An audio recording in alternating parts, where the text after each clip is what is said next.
Hello, my friends. My name's DragonHeart, and welcome to episode 2 of the Tactical Difficulties podcast.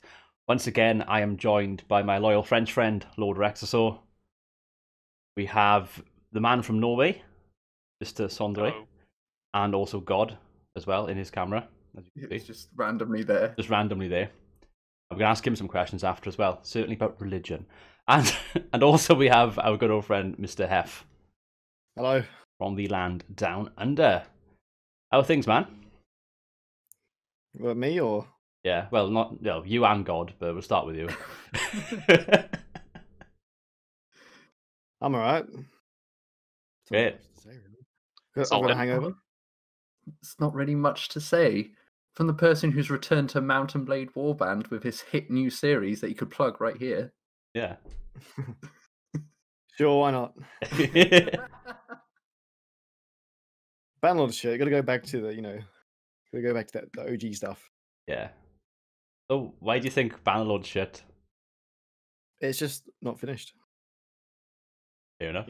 Like people didn't, play native a lot. They played mods. And at the moment, Banlord is fun. It looks gorgeous. It's getting better each day, but it's unfinished. And once you sort of do the basic stuff, that's it. It's boring. I'm gonna give the modding tools a go, which looks fun. It looks pretty easy to use as well. Make some maps and stuff like that. And I've seen a lot of modders going crazy already with making stuff like new textures and armors and stuff. Like I saw some Templar armor, looked really cool. So yeah, I think slowly it's gonna start getting better. Obviously, I think modders is what's kind of made Mountain Blade a thing in the first place. So yeah, but yeah, at the moment, I think the base game, it is fun, but to a certain point, and it just gets boring. So yeah, that's fair. Do you think it's too bare bones, or do you think it was like? Because I feel like Warband was also to an extent quite bare bones, and the mods really fleshed everything out. Yeah. If you compare native, like their native game, to like some mods like What of Ice and Fire and Prophecy of Pendor, it's insane. It's actually insane how much. It's literally a different game. Yeah. So I get distracted by God. Yeah. By just God race. Which are only appearing on the camera for some reason. I think it's hilarious. Yeah, it's certainly a thing. Especially after the last podcast when you made that comment about me and Rex and about how we gradually got darker as the podcast went on. Absolutely. I might have to shut God off pretty soon. Just say no. Just say no. Oh man. Anyway, back to quick detour back to Bannerlord and Warband. Are you enjoying making that new series then? Yeah. Is it good to be back? Like I didn't think I'd be going back to Warband, that's for sure. But the fact that Bruduno is still updating the crap out of his Warband mod is the reason why I went back. He's been adding a lot of features. He's got a very, very loyal Patreon community who constantly want him to update the game. They pay him handsomely as well to keep that mod alive. And in the meantime, while we can't really do much with Banlord, obviously, because he hasn't got all the stuff he needs, why not keep modding Warband? And yeah, he's constantly improving it. You can really see the passion in it, and the fact that he only got into modding because he wanted to play a Game of Thrones mod. That's why he got into modding, and I think for that reason alone is amazing. Just because he wanted to play his own version of the thing. A Clash of Kings obviously was out and it's been out for a long time, but it wasn't his cup of tea. So he made his own mod, and look at him now. He's now making his own game, and yeah, should be a Banlord release soon, which should be sick. I'm very excited. What was the question again? I forgot. No, it was just, are you enjoying going back into making videos with that? It's really refreshing, and I feel like I can really be myself. It's just like, to be fair, like I'm not really playing it for the game. I'm telling it for the story I want to tell. And Mountain Blade is one of those games that lets you tell a story through a game, and I can sort of do what I want. And I feel very, very I got a lot of freedom to sort of just do what I want. And yeah, it's sick. And I'm really, really happy with the first video, and part 2 is almost done as well, which is I did say, like, I even made a post on YouTube saying, "Oh guys, it'll be done in 2 days." I'm like, shit, no way. I'll just lie to Yeah, I've avoided that, which is great because I'm I regret it. currently making my XCOM 2 narrative let's play. That's right, I'm making yeah. videos again. Hef, can you believe it? Update Mondays. Hey. I forgot why? Everyone wants me to make this. Damn. Anyway, I want to know what you had for breakfast. Yeah. And what you did, what you're doing that day, and sure. whatever else you talked about. I'll think about it. But no, I'm making my XCOM 2 NLP, and I've started recording. I've mass recorded the content, and I'm going through episode by episode. But I'm not going to release it until December. That way, I can just release it all at once. December. Yeah, you have to wait a bit. But it means that I don't put a random post that says video will be out in 2 days, and it won't be out in 2 days. You're having a go, mate. No, I'm not having a go. I'm just saying that. Yes. I saw that post, and I got very disappointed when that video wasn't up in 2 days. Fair enough. Moving on. Yeah. So I actually have a follow-up question for Hef, because Hef, you get people to do voices for you in those videos. Yeah, put a tweet in and guess 30 seconds later. Yeah, right.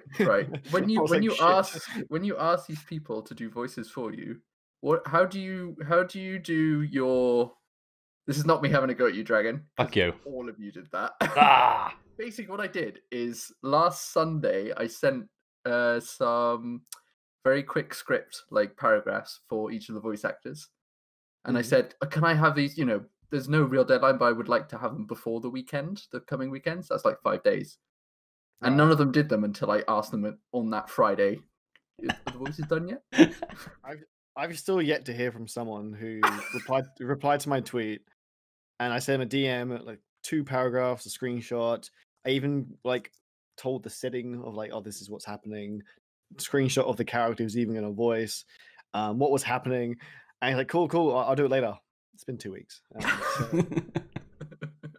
So this is my thing. So Dragon, as someone who does voices for people, and Hef as someone who gets people to do voices for them, right? Do you think it's better to set a deadline, and if they don't make it, then fuck?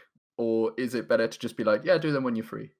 Or is it better to just set an exact deadline? Because I said for my end, I don't know whether because I said you do it by next weekend, it meant, oh, I don't have to worry about that straight away, rather than, oh, do it as soon as possible. Then that way I just get it straight away. I don't know if that's a better way to look at it. It's certainly frustrating. Yeah. When like your whole entire project is getting halted because one month of, nice person can't be send a bloody voice thing. I haven't really had that issue that much, especially with Dragon. He's so quick and that you did it. He is. Well, for me anyway, but we know what the loyalty's like. Hey, no need for that. I'll tell you a funny story now. I didn't need to send. I didn't need to set a deadline because it was so fast. But yeah, I guess it's tough. It's tough. Just try him a microphone, but yeah, calm down. The podcast's getting hijacked. It is. I don't know if you can hear him, but that's what it is. I miss my cats. Oh shit. Oh no, not again. But yeah, no, basically I asked Dragon, I asked Donkey, and I asked Cucumber Wang to make me some voices, and they just didn't. So, you know when you said about pull them out. What's their Twitter? Mine's right there. You know when you said about next weekend? Yeah. I thought you meant like next weekend, as in next week. For God's sake. Yeah, that's actually what I thought. I'll put an exact date. Sorry, I guess that's my fault then for not specifying. So I was like there Friday night, just chilling, come home from work and everything, and then I had the Discord message come through, and I knew you were being friendly and everything, but I just know from like being in your place doing it before, thinking, oh, he needs his voices done. I thought. Well, this is the thing. So I basically do all my editing on the weekends because I don't really have that much time during the week. Yeah. Which is why I sort of gave you all the week to do it, because it didn't matter when that was done. So that tomorrow I could then. Could I? Pardon? I didn't ask you. Yeah, because your character's not in the game yet. Later, Hef. That's right. Go on. But basically, the idea is that I edit on the Saturday and Sunday, so I can just be done with it and then write all the things up and have a whole other week for you guys to do all the voices. And I feel like that's a really good way to work about it. I guess because I wasn't clear on the actual when next weekend. So you're saying it's your fault for not Yes. being clear enough. Sure, Exactly. I'll take the blame. You on need to, yeah. You need to own it, man. Just be better. it. Yeah, I will. But yeah, so your character is in the game. It's an XCOM 2 NLP where I personalize everyone's character, so you are in the game. I can't wait to see it.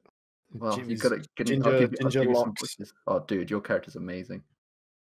Trust me. Stop it. Oh. Stop it.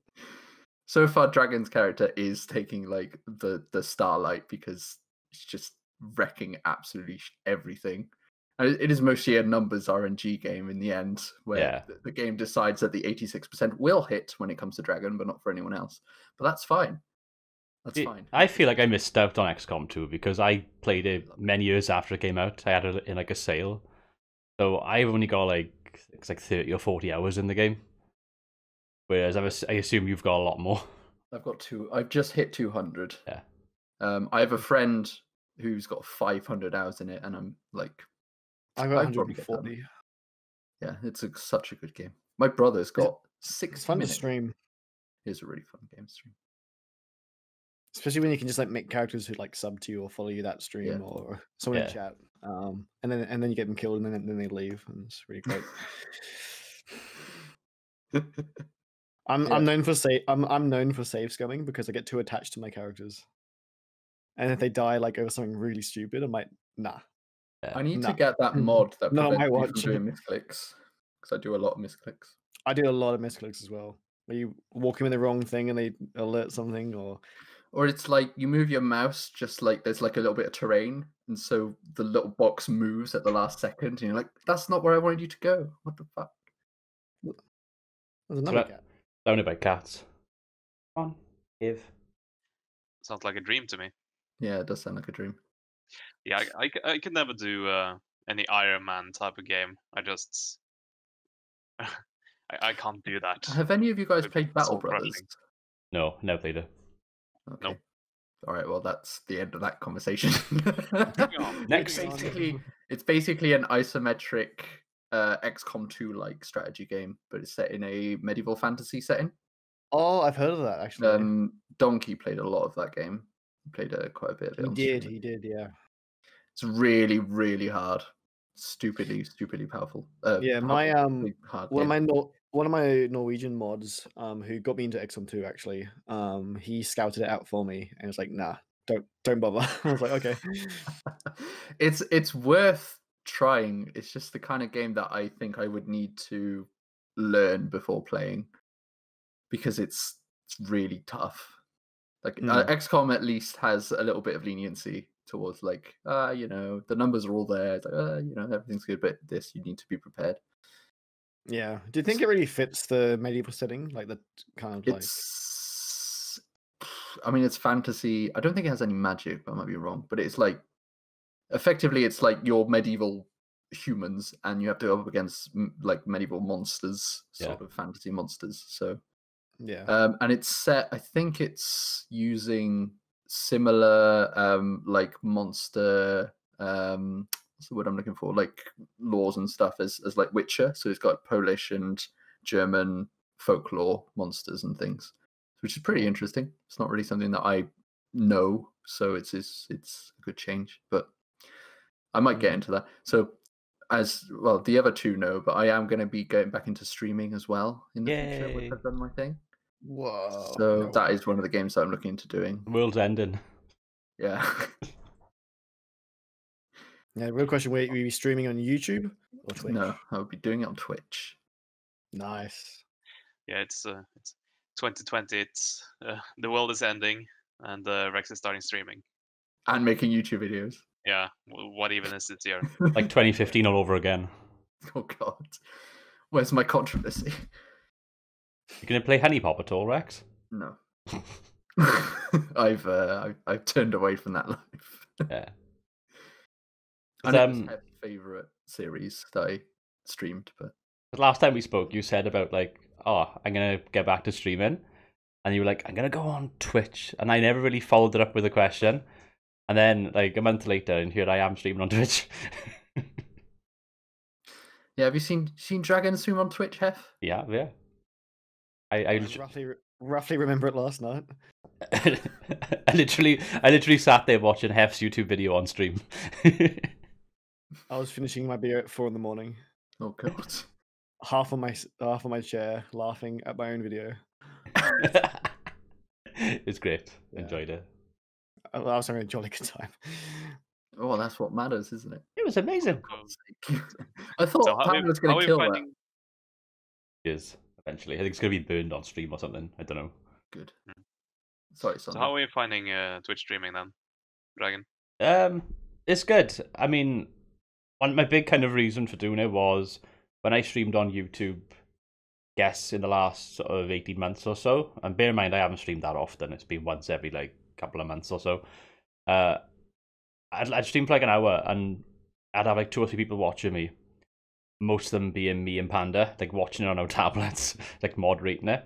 And then in like the second hour, somebody would pop in and they'd go, "Oh my god, I can't believe you're live. I didn't get the notification." I'm like, "Oh, dude, have you got like the bell and everything?" Like they're all doing. They're like, yeah. It's like, oh, for fuck's sake. So it used to piss me off because people like didn't know I was live. And then I went to Twitch, like my first stream on Twitch, like straight away, there's like loads of people there watching me. I was like, whoa, cool. People actually get notified on Twitch. Cool. So I kind of wanted to do it for that reason more than anything. You know, so I've got the Twitch app on my phone and it notifies me whenever you're live. Yeah. Straight up. Great. So, okay. Yeah, it actually works as it's intended. Not like YouTube, where it's like, hit the bell icon and get notified, and then you don't. It's like, for fuck's sake. It's like, I got my subscription feed on YouTube. It's like, I'll give you an example with, I'm subscribed to HEPHS. I watch a lot of your things. You did a video the other day about Bannerlord sending you that gift, that little box that you put on Instagram. Oh, yeah. Yeah. I didn't get a notification for that video. I literally went into my feed afterwards, and I think it was like a week after you uploaded the video that it was there. That's interesting, because like I wasn't expecting that video to get many views, but it really, for the first like 4 days it was up, it really, like, I'm not someone who expects views. Yeah. I expect to a certain point, but I really thought it would get a little bit more than it did. So maybe that was half the reason why. It might have been. Notifications. Yeah, I feel like YouTube's just broken. Yeah. It only really looks at the top 3% of their content creators all get notified for all their subscribers, and then that's where all of the machines notify stuff, and there's got none for us little boys. Exactly. Yeah. It's changing all the time. It's like when you go onto YouTube now, it's all homepage recommendation. It's like hidden away where your subscriptions are. It's like if someone's live on YouTube, I never get a notification for it. I never see it. I have to go searching for myself if I know they're actually live. Kind of a pain in the ass. Yeah, I haven't gone on the YouTube homepage in like years. Basically, my landing page is the subscription page, so I just go straight there. And well, the few times I have been on the homepage, it's just gibberish, basically. Yeah, it is. I find that when people are live, the only people that I know who are live are PewDiePie and Kahuli. Those are the only ones I get notified for. Yeah. Well, this is strange because like I watch Kahuli on YouTube as well, and I do get notified with him sometimes. I went to my homepage the other day. It had recommended video, 4-hour stream Kahuli 2015. I'm like, why is that recommended? What the fuck's going on? Kahuli must have like unlocked the algorithm somehow, so that it can still get shown by everyone.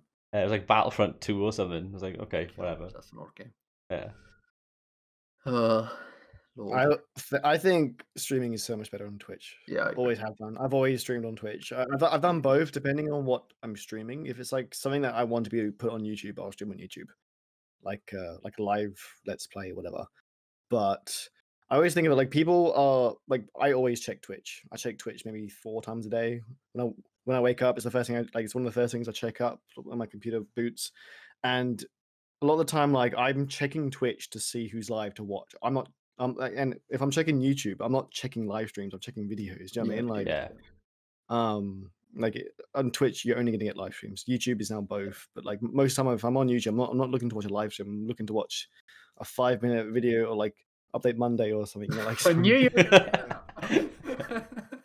Got a point. Good shit. It does, but that's not the point.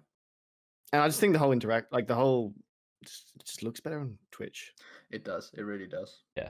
the chat looks better. I like how you can customize your profile and little banner things, and yeah, the little channel points thing that they added as well is really, really nice. It's amazing. I really enjoy it. I love it. Like I got It's also interesting to see how different content creators use it differently as well. Well, I'm gonna clear what I'm doing half the time on Twitch. So my channel points, I was thinking, right, what do I do? And then I did like a singing thing. So now I've got like sing badly if someone gets like 2,000 channel points. So I was singing like Barbie Girl yesterday because somebody requested it. But it's great because I get to do silly shit on stream and I can clip it and stuff and I can upload it to YouTube later on. So that's kind of how I'm using it. But it's great because Jethco, who's a streamer and whatever, I went into his chat the other day and he's like, oh, I'm going to do some channel points. Hey, I'm going to copy what Dragon did. I'm going to have singing. So then he started singing like Britney Spears on his and it was just, it was mad. My housemate actually streams as well. He streams daily, but he streams League, so no one really cares. But on his channel points are things like, I think his top tier one is commission a drawing on MS Paint, and things that's a good one. Which is a really, I'm really good at MS Paint as well. And but the others, the other mid tier ones are like roll a dice, so like do 1d10 press ups or sit ups. So his viewers basically make him do exercise on stream, and it can be random because he's rolling a dice, so it could even be 1 press up or 10 press up, and it's really funny because they start like a little hype train of doing that. So 4 of them will do it, and he ends up doing like 40 press ups, and he just hates himself. It's great. Yeah, I was watching a guy who had one of the tiers be do a dab, which isn't really a big deal. But the thing is, he played racing games, like simulator games. Oh, right. So he was sitting there like driving with a wheel, and then like do a dab. Oh fuck. Yeah, I feel that's one of the things that Twitch really does better than YouTube. Just the definitely with the interaction between the viewer and the streamer. There's more. I like the rewards you can get as well, like get this to earn a new badge and stuff like that. It's just all aimed towards gaming and in general and stuff, whereas YouTube is just kind of corporate, I guess. Yeah, I mean, YouTube was built on the video rather than stream, and they sort of built the stream sort of on it, so it doesn't really work, whereas Twitch has always been streaming. Yeah. Yeah, I mean, Twitch tried to do the video thing, didn't they? Like, yeah, I mean, you can still watch videos. Yeah, exactly. On it's like Twitch is good for live streaming and shit at mods, and then the other way around for YouTube, because which is they were built for that. I mean, well, I wouldn't say Twitch is shit as VODs, because effectively it's just you can watch a VOD on Twitch, which is all that you need to do if you're watching VODs. Yeah. I don't think you can comment on them, which you can in YouTube, I guess, but it saves the live chat. It does the replay. Yeah, that's cool. Yeah, because the comment section on YouTube is something we definitely need to cherish and save. Yeah. But I also like the clips on Twitch are also really nice. So the fact that anyone can clip. Yeah. And then you just pick which one you want to say. Nice feature. Good. I will need help to set up my streaming shit when I eventually do get to streaming. And since Dragon has already done all the work for me, I'm just going to ask you later if that's fine. Fuck you. It's really easy now. There's so many packages that you can get. Yeah, there's loads of free stuff. It was like 5 years ago. Like, it's changed so much. I ended up getting, like, for my panels originally, I watched this guy called Guile Level, who does like tutorials and stuff on YouTube for Twitch, and he's got a website called gumroad.com, and there's loads of stuff on there. A lot of it's free, and there's some which you can pay like $1 for. So I bought this big pack of stuff for $1. You've got like camera overlay, you got like your starting soon, your offline, all your different panels and everything. I was like, great, it's red and black, it looks great, and it's to do with like Valorant, the game Valorant, and it's got all the like that sort of theme. So I put it on my channel for like a week. I was like, yes, this is good, it looks much better than the shit that I've done.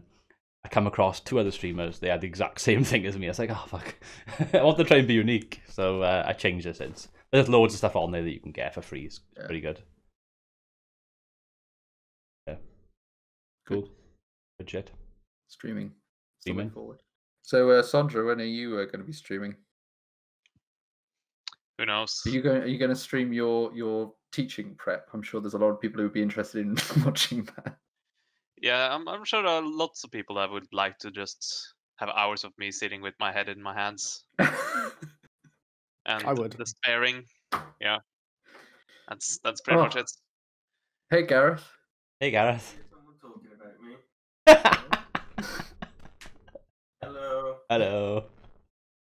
Look it up. Yes. It's How could you tell? 12:10, mate. Hello. I know. This is technically being recorded, FYI. Good to know. Did you know that if you intend to get up before 11 a.m., Mhm. going to bed at 4 a.m. is not an ideal thing to do? Wow, No. I had no idea. Nice pajamas. They're complimenting your pajamas. Thank you. Is that You're welcome. Deku? It is Deku, yes. Oh wow, nice. Here's a t-shirt a friend bought. I'm... Thank you for reminding me that I'm behind on my commissions, by the way. You're welcome. So I was using your channel as an example as to why Twitch is better than YouTube. Mm. So Also, the one that gets used the most as well is the one for song requests. song requests. Yeah, because people will either request a song or a really fucking weird video. Good. This is weird. Anyway, Let's see you around. that's it. I knew that was going to happen. Oh, great. It's great. Before it was Connor and now it's Gareth. It's great. Yeah. What are we talking about? I can't remember. Streaming, I think. Yeah. Yeah, probably. So yeah, moving on, I guess. What have you all been playing lately then? Gems Baldur's of Gate 3. War. Baldur's Gate 3. Yeah, talk about Baldur's Gate 3 because I'm basically just playing a shitty mobile game to pass the time. That's great. No, Baldur's Gate 3, which is the next game by Larian Studios, who made Divinity Original Sin and Divinity Original Sin 2. Oh, okay. Baldur's Gate 3 is the, I guess, sequel to Baldur's Gate 2, but not really. Baldur's Gate is effectively D&D, but computer. I love D&D. I've been playing D&D for like 6 years, so this is like everything that I've always wanted in a video game. I just started playing. What? D&D? Good man. It's great. I called my character HEPHS. It was really creative. Oh yeah, really creative. That's all right. Yeah. Thanks. Thanks. Yeah, man. So I love D&D so much, and Baldur's Gate 3 has gone into early access. I've already put 40 hours into it. I finished the early access. I'm on my second playthrough now. Because there's 30 hours of gameplay. Because they've only done like 3/4 of Act 1, and I think they plan to have 4 acts in total. The reason why they put it into early access is because this game is going to be like 4 times the size of Divinity Original Sin 2. So far, the animation is sublime. The textures, the models, the combat feels really visceral, really amazing. Like compared to, I don't know if you've all played Original Sin 2, but the spells, whilst they felt, all right, cool. In that game, it's basically role-playing game party mode. So each player plays a person in a party. You go around, you have abilities and spells which you can cast and interact with the environment and what have you. In that game, those spells felt very like gamey. So it was like, okay, I cast a spell, it happens, blah, blah. In this game, it feels like when you cast a spell, it interacts with everything around it. There's real force and punch to your spells. Like the characters and the models actually like react to being hit by something. And it's really, really, really, really nice to look at.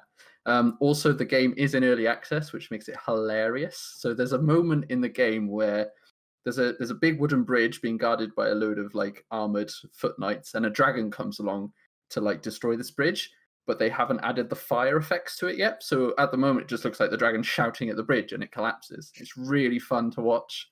But yeah, absolutely amazing game. Really, really looking forward to seeing where it comes from. When it's less early accessy, you guys may want to have a look at it, because I feel like it's definitely the kind of thing you guys would be really interested in. Just for even just the storytelling perspective of it. That's Baldur's Gate 3. Baldur's Gate 3. Okay. Beautiful game. I'm gonna look it up right now because you've actually kind of made it sound. Yeah, it's great. The because it's a Mighty Wizard. Balls. It's a Wizard of the Coast game. So the people who've done like Magic the Gathering, Dungeons and Dragons, all that stuff, they've got a lot of money behind it. So all the animation and cutscenes are made by their Wizard of the Coast animation team. So they look amazing. So Larian's not actually doing the animation for like the cutscenes, they're doing all the in-game stuff. But even then, compared to Original Sin 2, whoa, it's beautiful. There's also this really funny moment. So because it's party based, I've been playing a lot with Tsunami and a few of my other friends, and some of my friends like to make really funny looking dorky characters, and it's really funny when you've got a little cutscene between you and another like NPC talking, and then their just dorky character comes walking in on screen and just stands behind this guy. You're just like, what the hell's going on? It's really fun. Also, I got shouted at for wanting a kid to die in the game, but that's a different story. Let's not talk about that. I mean that's standard. Yeah. We know you. Yeah, exactly. That was me tonight at work. Just crying, blah blah blah. I'm like, oh, I'm just like, you think your life's tough? Anyway, yeah, you think your life's tough? I haven't seen an update Monday in over a year. Exactly. Yeah. Little shit. Anyway. Yeah, Baldur's Gate 3 definitely recommended. Maybe not at the moment because it is early access. You can only get so in Dungeons and Dragons. The graphics look insane. Yeah, really beautiful. The game looks gorgeous, and the music is sensational for that game. Like really, really, really good. So in Dungeons and Dragons, there's only 20 levels of play, and currently you can only get your character up to level 4. So and you get there very quickly. And I don't know if that's because they want you to get up there quickly for testing of the game because it's early access, so you can experience as much as you can with it, or if it's going to be that quick. But it does feel because a lot of the community backlash at the moment is that it's too quick and it's too limited, but it's also like they released the game to make sure it works. Like, and they're going to build up on it. But yeah, it's really, really, really fun. The amount of stuff you can do. One of the best things that they added to this game compared to actual regular D&D, which I guess you could do in regular D&D, is that you can shove opponents and people. So there's a lot of times when you're like in a very, like maybe say for example you're on a bridge, and instead of using your like big attack swing that could kill it potentially, you can instead choose to push them off the bridge, which kills them instantly. And that's really fun. I do love pushing people off bridges. Oh, dude. I don't know whether to be concerned or really Hold him. Very well done. Good. Yeah. So that's what I've been playing. Nice. So you guys. That was the question, wasn't it? I was like,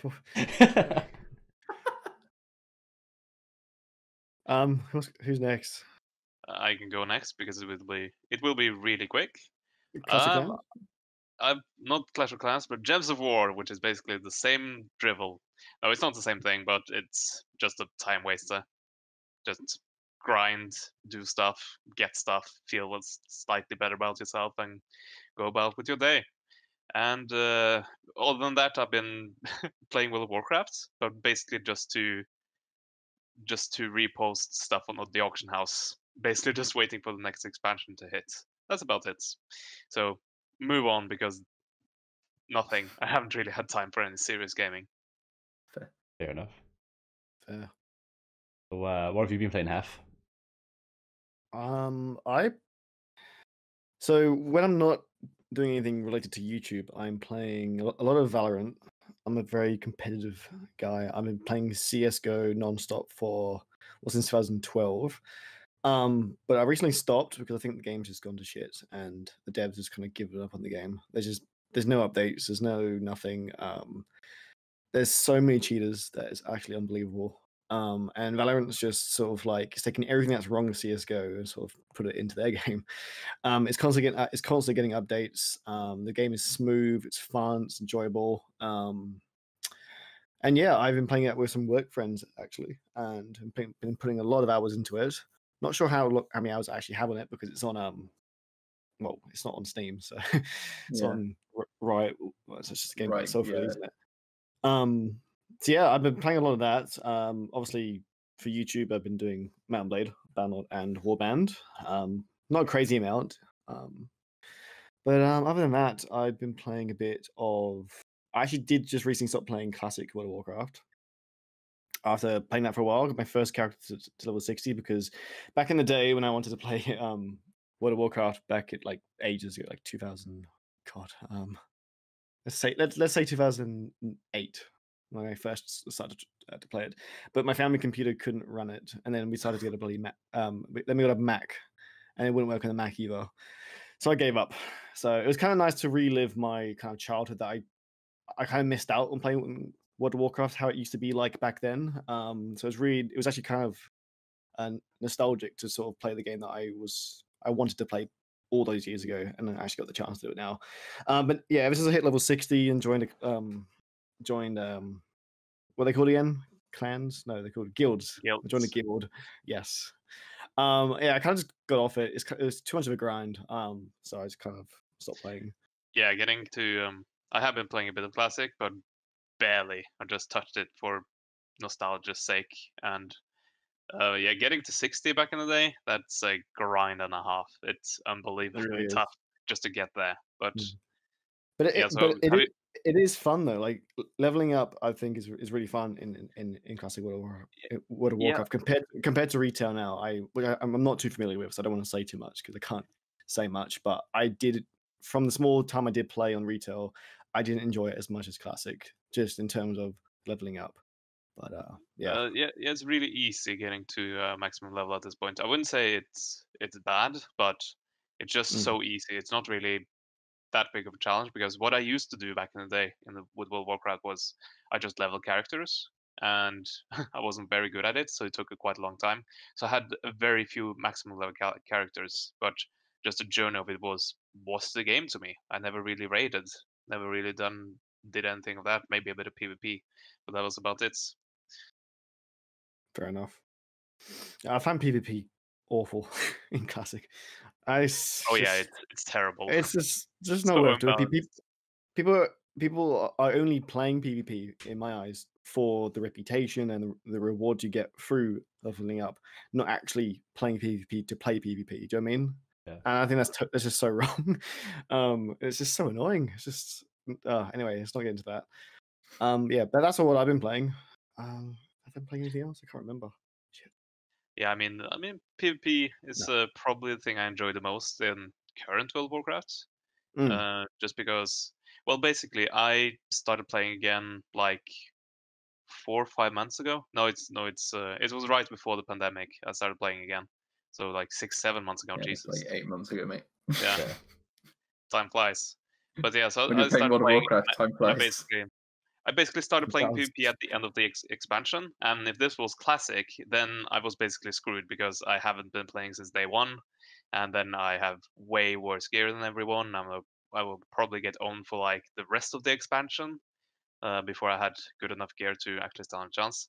But I played like 2 weeks, and then I started doing well, and I didn't get any better gear in that period. I just learned the class better, and because the rest was balanced, so I found it really fun.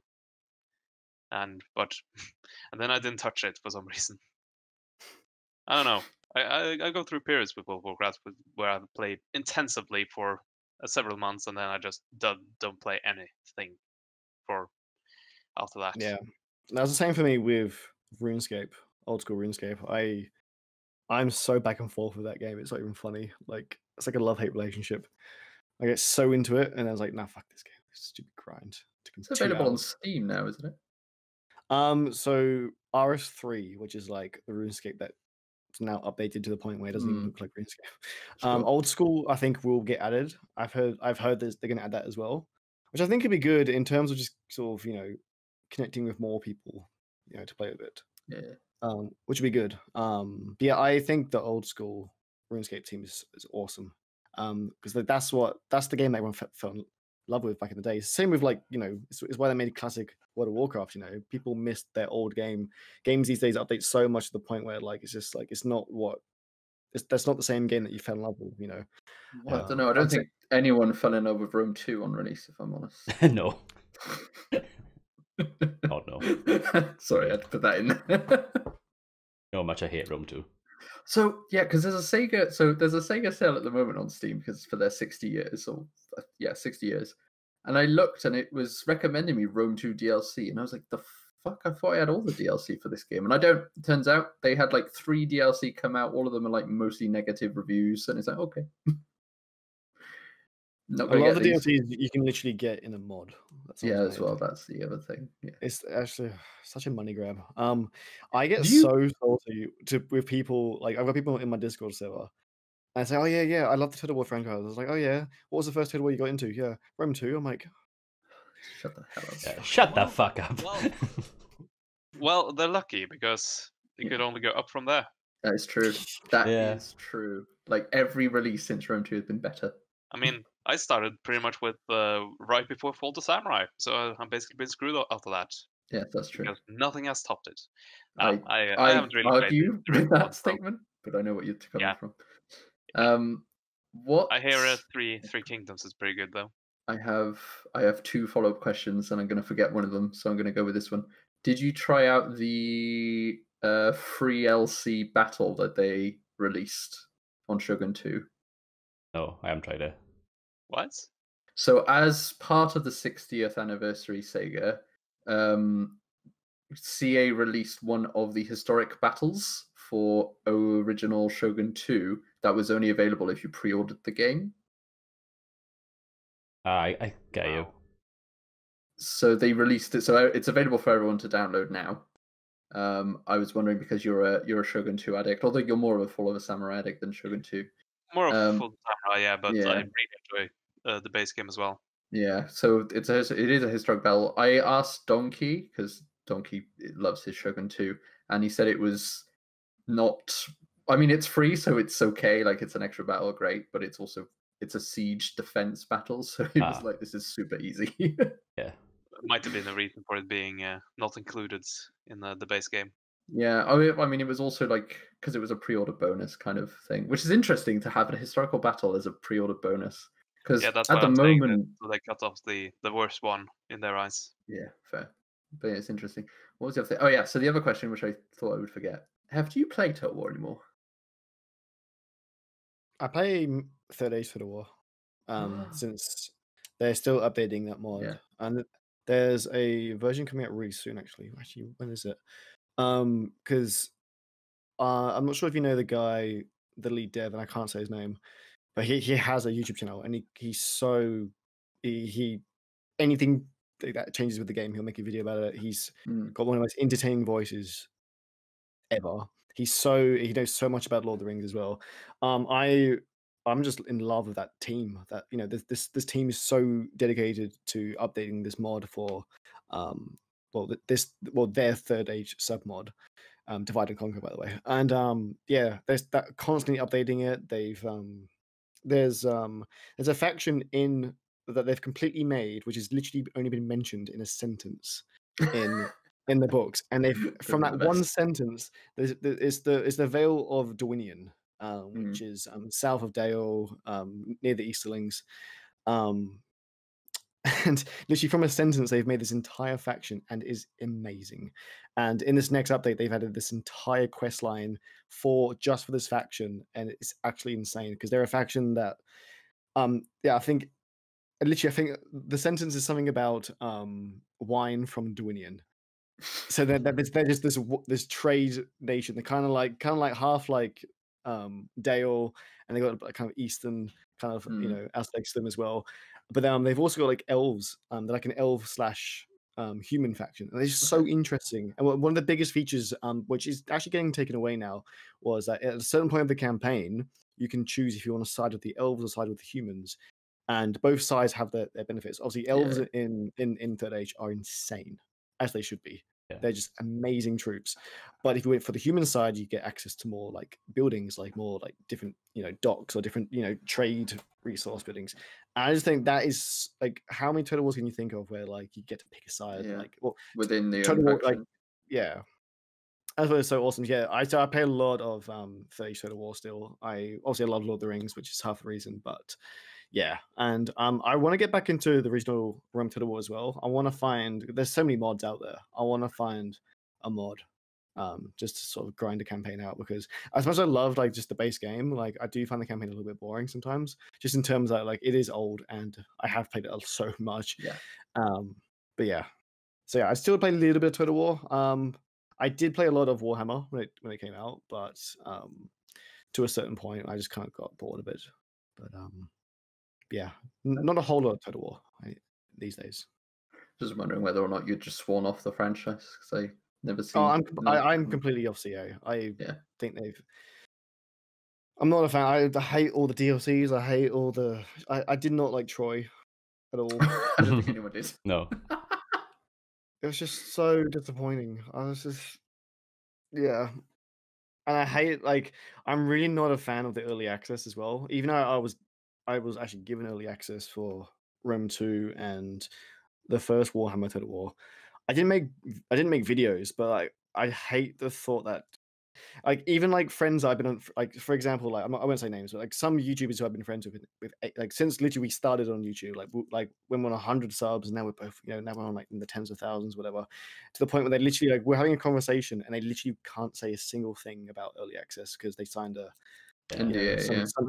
I'm just like, oh, sorry, no, yeah, sorry, I'm gonna have to cut you off there. I can't say anything about the game. I'm like, oh shit, okay, sorry. Like that sucks, doesn't it? That totally I'm just sucks. like, because it got to this point, you know. And then like obviously we've all seen it when in the feed where like everyone's got their part 1 uploaded 2 minutes ago. Yeah, I know.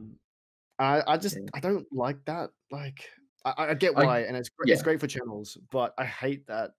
I wish early access was for everyone, but I guess that wouldn't be early access, would it? It would just be released. It would just be released. Yeah. And I'm not saying out of jealousy. Like I was never like, obviously, like it sucks not getting given early access when like say your other YouTube friend does, and YouTube does get competitive for some people, you know, especially like when it becomes your job, and you know, getting videos like especially for a brand new game, getting a video out first is huge. I know when Banlord came out, holy shit, that was a wreck of I didn't get sleep for like 3 days or something. I was just recording, uploading, because you kind of have to, because it can make such a massive difference if you don't, you know. You're all competing for the same audience, so exactly, yeah. It is a competition. I think it's worse for Total War because Total War is so hard to be different. I think that is something which is the main reason why I stopped playing Total War, is that I wanted to do something. That's why I played Mountain Blade, because it's sandbox. You can do whatever you want. There's 100 mods. I can tell stories, but Total War, you literally just play the campaign. Unless you're doing online battles, which, you know, I did also start off with YouTube. Massive online battles. Oh, 7 billion versus 7 billion. Yes. And then you try to be different. You're different and you're amazing, and it doesn't really matter, because in my mind, Devin is still the best at making Total War content. Devin's just the best in general. Yeah, I mean, the things he does right now aren't the narrative stuff in terms of Total War, at least not the things I watch. Bridge, no. Yeah, and that is also pretty good, which is more like the more modern style, I guess. But when he did the bridge, not the bridge, but like the story thing, narrative ones, narrative campaign, still, I mean, he got views, but I mean, look at his subs now. It's not that high compared to some channels. I honestly think he's way better. YouTube doesn't really reward channels like Devin's. Exactly. Which is it's really unfortunate, and I've said this ever since day one, because Devin's done some amazing, you know, voice work for my previous, you know, series, and I'm actually blown away of how talented he is, and just like I honestly could recommend his channel to anyone, and I've said so many times, like his channel is so good. It's so good, and the fact he isn't like on the level of like, you know, Lionheart and Pixel Apollo and stuff like that blows my mind. This it to the point is actually frustrating. It pisses me off how he's not like, you know. Well, I guess it's because people want different content. Exactly. Like for us, we really enjoy.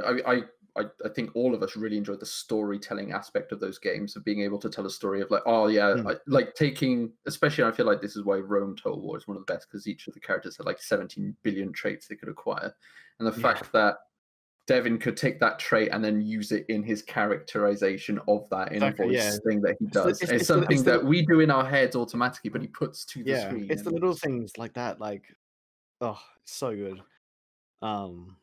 Absolutely. Yeah. I haven't watched Devin in ages. Well, I don't watch YouTube that much at all, really. Mm. That's one of the things. Like, yeah, I'm a YouTuber, but I don't watch anyone else. You know, that's the thing. Like, I do watch YouTube, but like, I don't like watch like a certain channel like anymore. I really That's I don't. I used to just have, so I use the watch later function a lot on YouTube, and it used to be like this time last year I had something like 200 watch later videos. At this point now, I've got like 20, and they're all of the same series because they're 3-hour long D&D videos.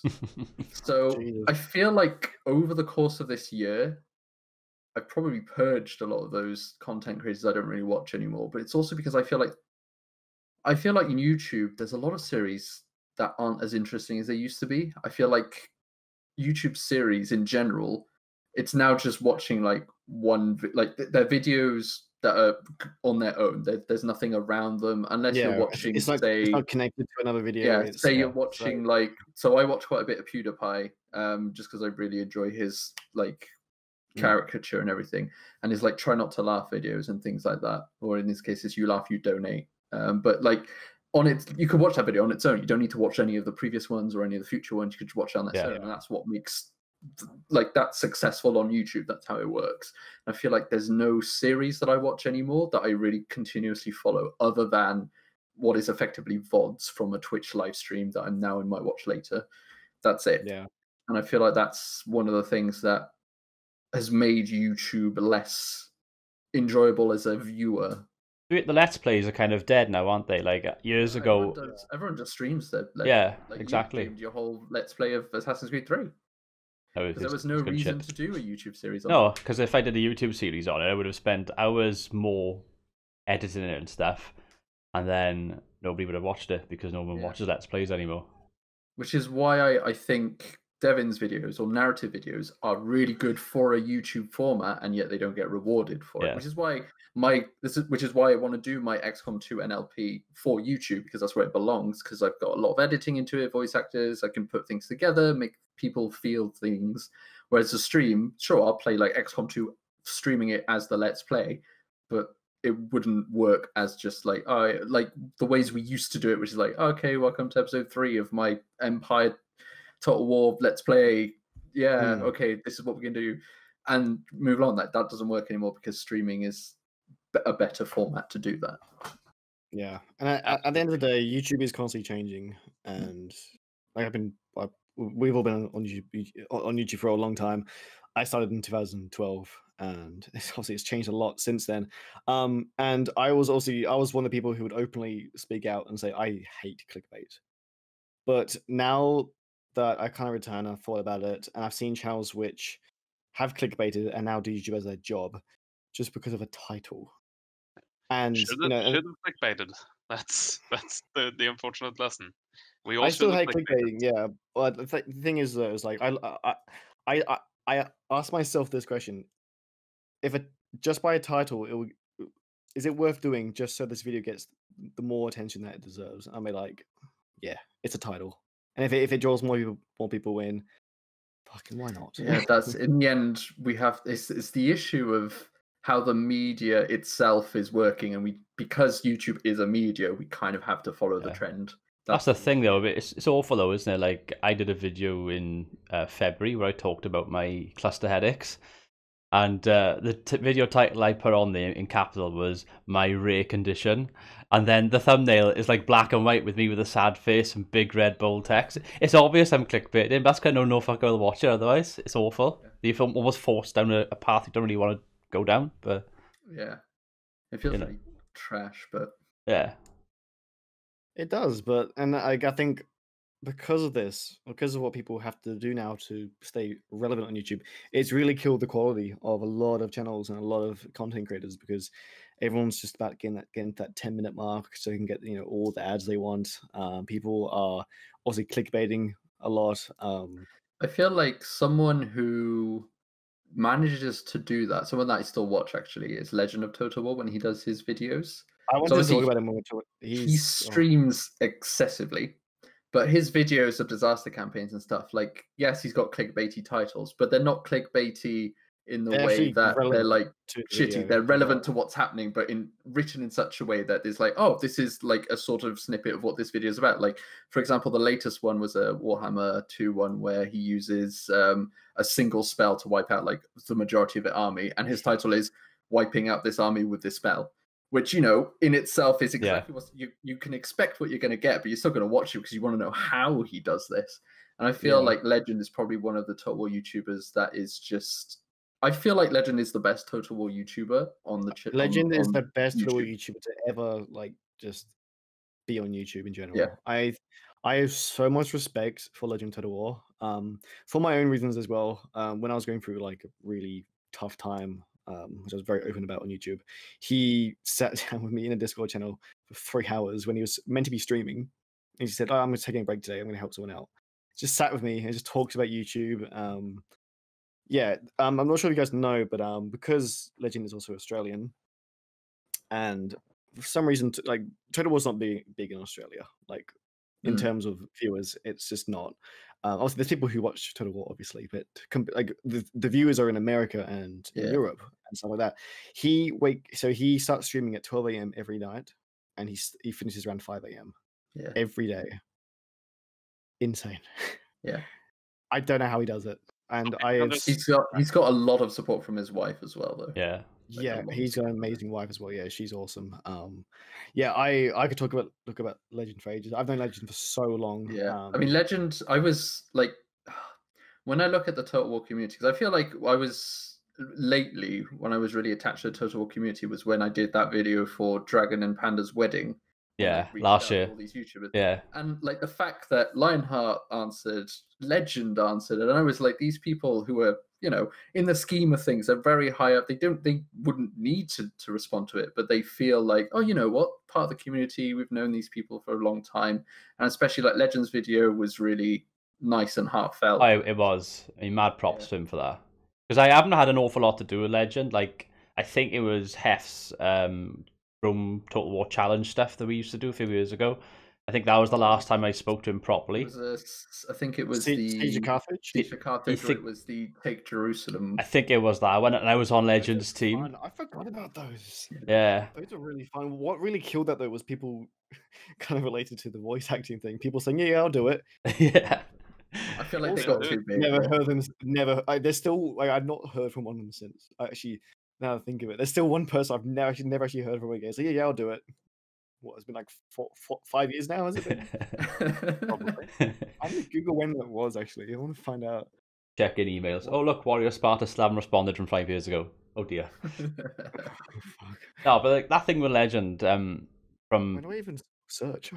Back then, like I remember, we like messaging each other back and forth like the team, and I think you can do it in like 2 turns. I think I did it in like 3 or 4, and I was like super chuffed because I'm not a very good Total War player anyway. I hold my hands up, and I was like, "Oh, Legend, I've done this." He's like, "You can do it in 2." I was like, "Oh, okay." Oh, sorry. It's so unfair. Basically, like, because I made I think I made teams, didn't I? I made different groups, and I was like, "Yeah, look, his team's won." I was also on that team, and we got a detailed description, like do this, do that, do that, do that. You win on turn 2. See, that's what I wanted people to do. I wanted people to talk, and like even my team. I think I had David on it actually. I remember we actually talked about it. We had a little group chat. It was great, and that was the whole point of the whole thing. It was, who was best? Who cares? Or we know who's best, but like Legend, it was the community coming together. Yeah, that was what I loved, and it was so much fun. That was 4 years ago. Do like a new series, call it like 20 to 1, and have like 20 YouTubers all try to beat Legend. I think you still fucking win. You could do those, what they were called. You basically, it's almost like you play single player, but you pass the save file along. I was in a few of those campaigns as well. Hot Seat Dim, was it? Hot Seat, yeah. Which I didn't really enjoy, but with a setup like that, him against everyone else, and can maybe work. Maybe that's fair. Maybe. Now, this is really weird. Sorry. The Siege of Carthage video came out 5 years ago today. Wow. Really? Wow. That's really bizarre. Oh, that's so sad. Out of all days of the year. So fun, man. 5 years ago, Jesus. I know. Was that the first one, or was the I Jerusalem think one after? There was one before Germania. It was the Britannia. There was one. Oh yeah, from the Jermaine was with biscuits, wasn't it? Yeah. Yes, it was. Yeah, it was the first one. It was I miss TWA back biscuits. then. He was not. I miss biscuits. He was too stubborn. He would only play Prime. I Yeah. Oh, fuck's sake. I like sent Biscuits a message on like his latest video, which is like 4 years old by this point, and I said, "Hey man, I haven't heard your film in a long time. I hope you're really well. I hope you're not dead," or something like that. And I think Biscuits just thumbed it up. didn't even reply, just thumbed it up. Like, oh, okay. Yeah, he's because I've got him on Steam, and like sometimes when I scroll down, see last online because he's Biscuits is right at the top, and it's like last online 2 weeks ago. It's like, okay, so he's not dead. Yeah. It's all good. Also, I have to check every few weeks just to make sure. Yeah, just make sure of that. Yeah, those are really fun. Yeah, the Germania one, the Siege of Carthage, and then it was a That was Crusade. the Holy one. City Challenge. That's what we called it. Yeah, Yeah. that's right. Those Yeah. are really fun. I feel like Search up. Sorry. I searched HEPHS Jerusalem, and it comes up with Stiffer's video first. Oh, really? You know what? I just searched for HEPHS Jerusalem challenge, and all I got was videos of people dancing. Even better. makes sense, I guess. Thanks, YouTube. You're the best. It's amazing. I was gonna say, I feel like that was YouTube's kind of golden age, just doing challenge stuff and making For the videos. community, yeah. For the Port War community, definitely, yeah, just for the fun of it. Whereas now it is kind of different and maybe not as good. It's very different. Yeah. Uh, But like the thing is though, like even though I say it's different, but like all these people would do the same thing. Like if I mention, like I know for a fact, Lionheart, he's one of the most humble people. yeah, I'm so blessed to get to know him quite personally as well. Like he's such a nice guy. For anything, like when I was doing the video for Saxon King, you guys might remember. Oh Yeah. yeah. Ages ago, he was so in for that. He had never actually spoken to Saxon King ever, but still sent a 3-minute video just expressing his his sadness for him. I was just like, this guy's so nice. yeah. Yeah, You know. yeah. He also did. yeah. Yeah, when I reached out for the wedding video, he also put a good word in there as well. You Good should. guy. That's what you should do, Dragon. You should go and like when he's streaming, you should start streaming and just do a little Total War battle with him. Yeah. He'd say, "Hit me up for a Total War battle." You'd probably try me. I'm not very good at Total War. It doesn't matter. You get some free views. I know. I'm not really like. It's like I want people to watch streams, but I don't want to just kind Nah, it's of. fun. Your stream is very Yeah. chill. Yeah, I just have a feel fun. I feel it works really well. The fact that when you and Panda were together and Panda was playing and you were just commenting about what was going on and making sure, because I feel like that's something you find very difficult, not in a like hurtful way, but you find it difficult to play the game and read the chat at the same time. There's this streamer I watch called Crimson, and it's really scary because his whole thing are dragons as well, and he happens to be from Ebervale in Wales. And I come across him a few weeks ago, and he's the exact same. He's there. He's like playing the game. He's super into it. He goes, "Oh fuck the chat," and then he's like goes to the chat, and then he does the same. So I'm the same as well. Where if I'm too focused on something, I'm like, "Oh, I haven't seen the chat in 30 seconds. Oh fuck." So yeah, it probably would work if having but her. that works really well. It was really fun to have both of you on screen whilst you were just like messing around behind her, and she was like trying to actually focus on the game whilst also then messing around. It was great fun. Yeah, I just have fun on camera. That's kind of my thing. I'm not taking it too seriously. That's what I mean. Like while it'd be great to get new viewers and new followers and stuff like that, I just want to stream, and as long as I know people know that I'm live, that's like the main thing, and then I just sort of go from there. Really, it's good fun. I've done some questionable things on stream. not surprised. Have you seen my shoeies? Yeah, that's what I was going to say. Is that your shoeies? Yeah, they're questionable. Pretty sure I trimmed my beard on stream once as well. Yeah, that's one. Yeah, we were playing Civ with Lionheart and 2 other people. I was so bored. I was waiting for them to do their turns. I was just like, I'm gonna shave my beard. I saw the clip like a few weeks ago. I was like, what the fuck was I doing? We just hear the Anyway. All for the views. Yep. I don't think it is. I think it's just Hef gets bored. I was just bored, yeah. We're talking about beards. I'm like, yes, you know what? I haven't trimmed in a while. Do on stream. Hair in the keyboard, in the microphone. There's probably still something there. I haven't really done that much on the live stream, fortunately. I think the worst thing I did worst thing I did was being drunk. That's about it. Those ones are long deleted. My damn. 24-hour live stream, man. Yeah, I was in a onesie something else. or something. I don't know how you do that. Well, I still to this day, I think the only reason I managed to succeed that was because you then messaged me being like, "Do you want to play some Total War?" And we did that very short camp. We did a very short stint on Age of Charlemagne, Rise of Charlemagne. I can't remember what that mod is, where you played as Denmark and I as Mercia, I think it was, or something like that, for a good 3 hours on Attila. Did you do 1 or 2 24-hour live streams? I did. You did 2, didn't you? I failed one. And then the second one I did succeed, and that was only because of her. Saying that you failed it is not a failure. That is a long fucking time. Yeah, I think I hit like 18 hours, and I was like, I just can't. That is the most I would ever go would be 12 hours. I don't think I can ever do 24 hours. And I think I did actually. I did do 12 hours by accident on launch day of Classic World of Warcraft. Yeah, because what we did is we did a bunch of. We did some Total War, and then afterwards it was just like, do you want to just play some Dawn of War 2? And then we just played some. That was so much more fun. Didn't you play Batman or Arkham or something? Yes, that was for my first live stream. I played Arkham Asylum, pretty much all the way through, I think. And Cards Against Humanity. And Cards Against Humanity, and then because it was like at that point it was nighttime, like no one in Europe was awake. Everyone in America, I didn't really have that kind of American friends at that point. And then Australia, it was like morning, so you were probably off working or something. So when it got to like 18 hours, like I just can't keep going this, guys. I'm gonna stop here.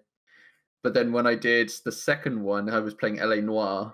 You're a goddamn menace. That was such a fun stream. I think we played a little bit of cards partway through that, and then I carried on playing LA Noire in the worst of the night. And then when I started reaching that stage again, I just in my little chat, it's got a little HEPHS saying like, "Oh my god, you're still alive!" Just like, "Oh, HEPHS, help! HEPHS, please help me." Yeah, my only hope. And that is one of the best things about a 24-hour live stream is that at some point it's a good time for someone. Exactly, it's great. But yeah, and then I did a 12-hour live stream for Make Love Not War, where I played a co-op campaign with Move Man. Oh, that's right. That's on Valentine's Day, isn't it? That's the Creative Assembly thing. Yeah. Yeah. Because it was Total War versus Company of Heroes. Although now it's like 4 different devs now, because you've got the people who make Endless Space and Endless Legends on top of that, and then they've got a new whatever. Yeah, I don't really care anymore. I just found the old team list for the Holy City Challenge. Oh god, you still have that? Yeah, no, well, I know it's in the description of the video. Oh, I see. Oh, Team Blue. So it was me, Rex, Dubba, Sapphire Phoenix, and then Team Green was Rambler, Warrior Sparta. I don't know how you say that. Water of the Lich. Oh, Warrior the Lich. God, that guy was a tit. Wow. I'm pretty sure you didn't send a video for. Mecha Heated HD. Lionheart, Snowhood, Suzavar, War Eagle, Legend of Total War, The Wise Coffin, Stiffy, and Dragonheart. Nice. White's Coffin. I remember him. Coffin. He's Portuguese. He sounds really familiar.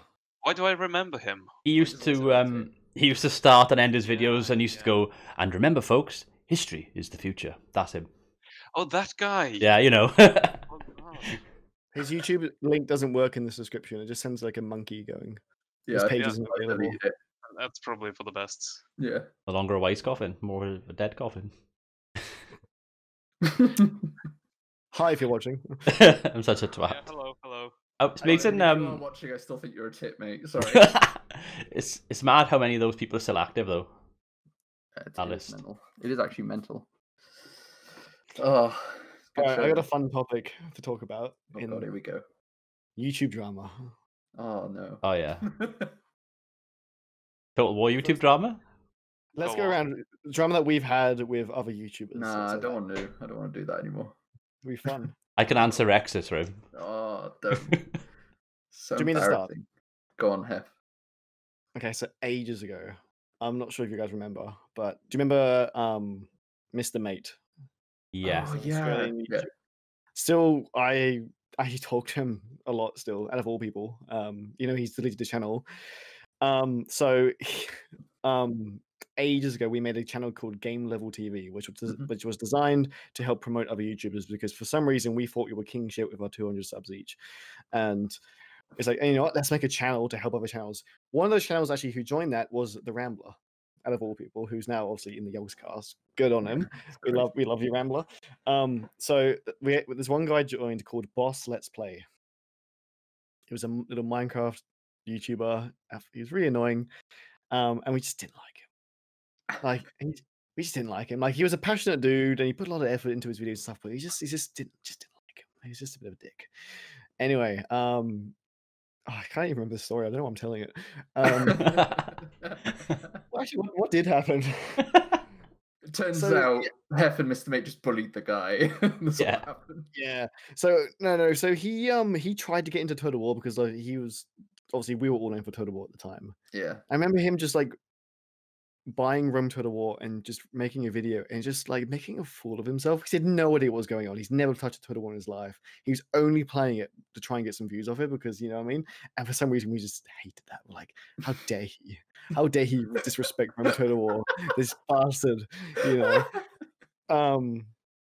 And that wasn't the reason, but that was just one of the many things. He was friends with Mecha Heated HD, one of my oldest YouTube friends, ages ago.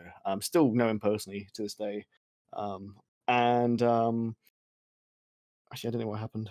What did happen? Something happened, but he called me out in a video, but didn't say my name, but made it very obvious who he was talking about. And he also was talking about Mr. Mate. And me and Mr. Mate both made videos replying. And I just remember it wasn't pretty. Mr. Mate went in. Like, it was like, oh. Obviously, we can never watch that video now because yeah, he deleted his channel. But I just remember it was tense. Good times. Don't call us out, I guess. Yeah, all my like drama stuff are like really, they're not really drama. They're not drama because basically, like one guy, I don't remember who did this. Like, I've forgotten the name of these people, but I remember one guy live streamed, which I watched, and he did with like some other Total War YouTubers, small Total War YouTubers, of course. And I was in chat, and he called my name stupid. That was about it. He didn't. That Yeah. bastard. how dare they? No, I was in a tournament kind of thing. Call the banners. I was in a tournament kind of thing that he and another person commented on, and then yeah, they like, my composition wasn't great. I failed basically, and then I mean that was fair when they called it a bad choice, but then they also called my name stupid, and then that was it. But now I've forgotten who that was, so I guess you're off the hook, random person. The other thing is that I was invited to. I was talking about the hot seat campaign earlier, and I was invited to one playing Lithuania like years and years ago. It's still up on my channel, and basically, I got invited in and was placed with Lithuania, which is basically the worst faction, which is okay. That's okay, fine by me. But as far as I know, I think it also starts last. So when I got the save and I started my first episode, basically I was attacked from all sides, and I was dead on turn 1. So, I mean, it wasn't anyone being a dick. It was just I was invited to something that wasn't fun for me at all.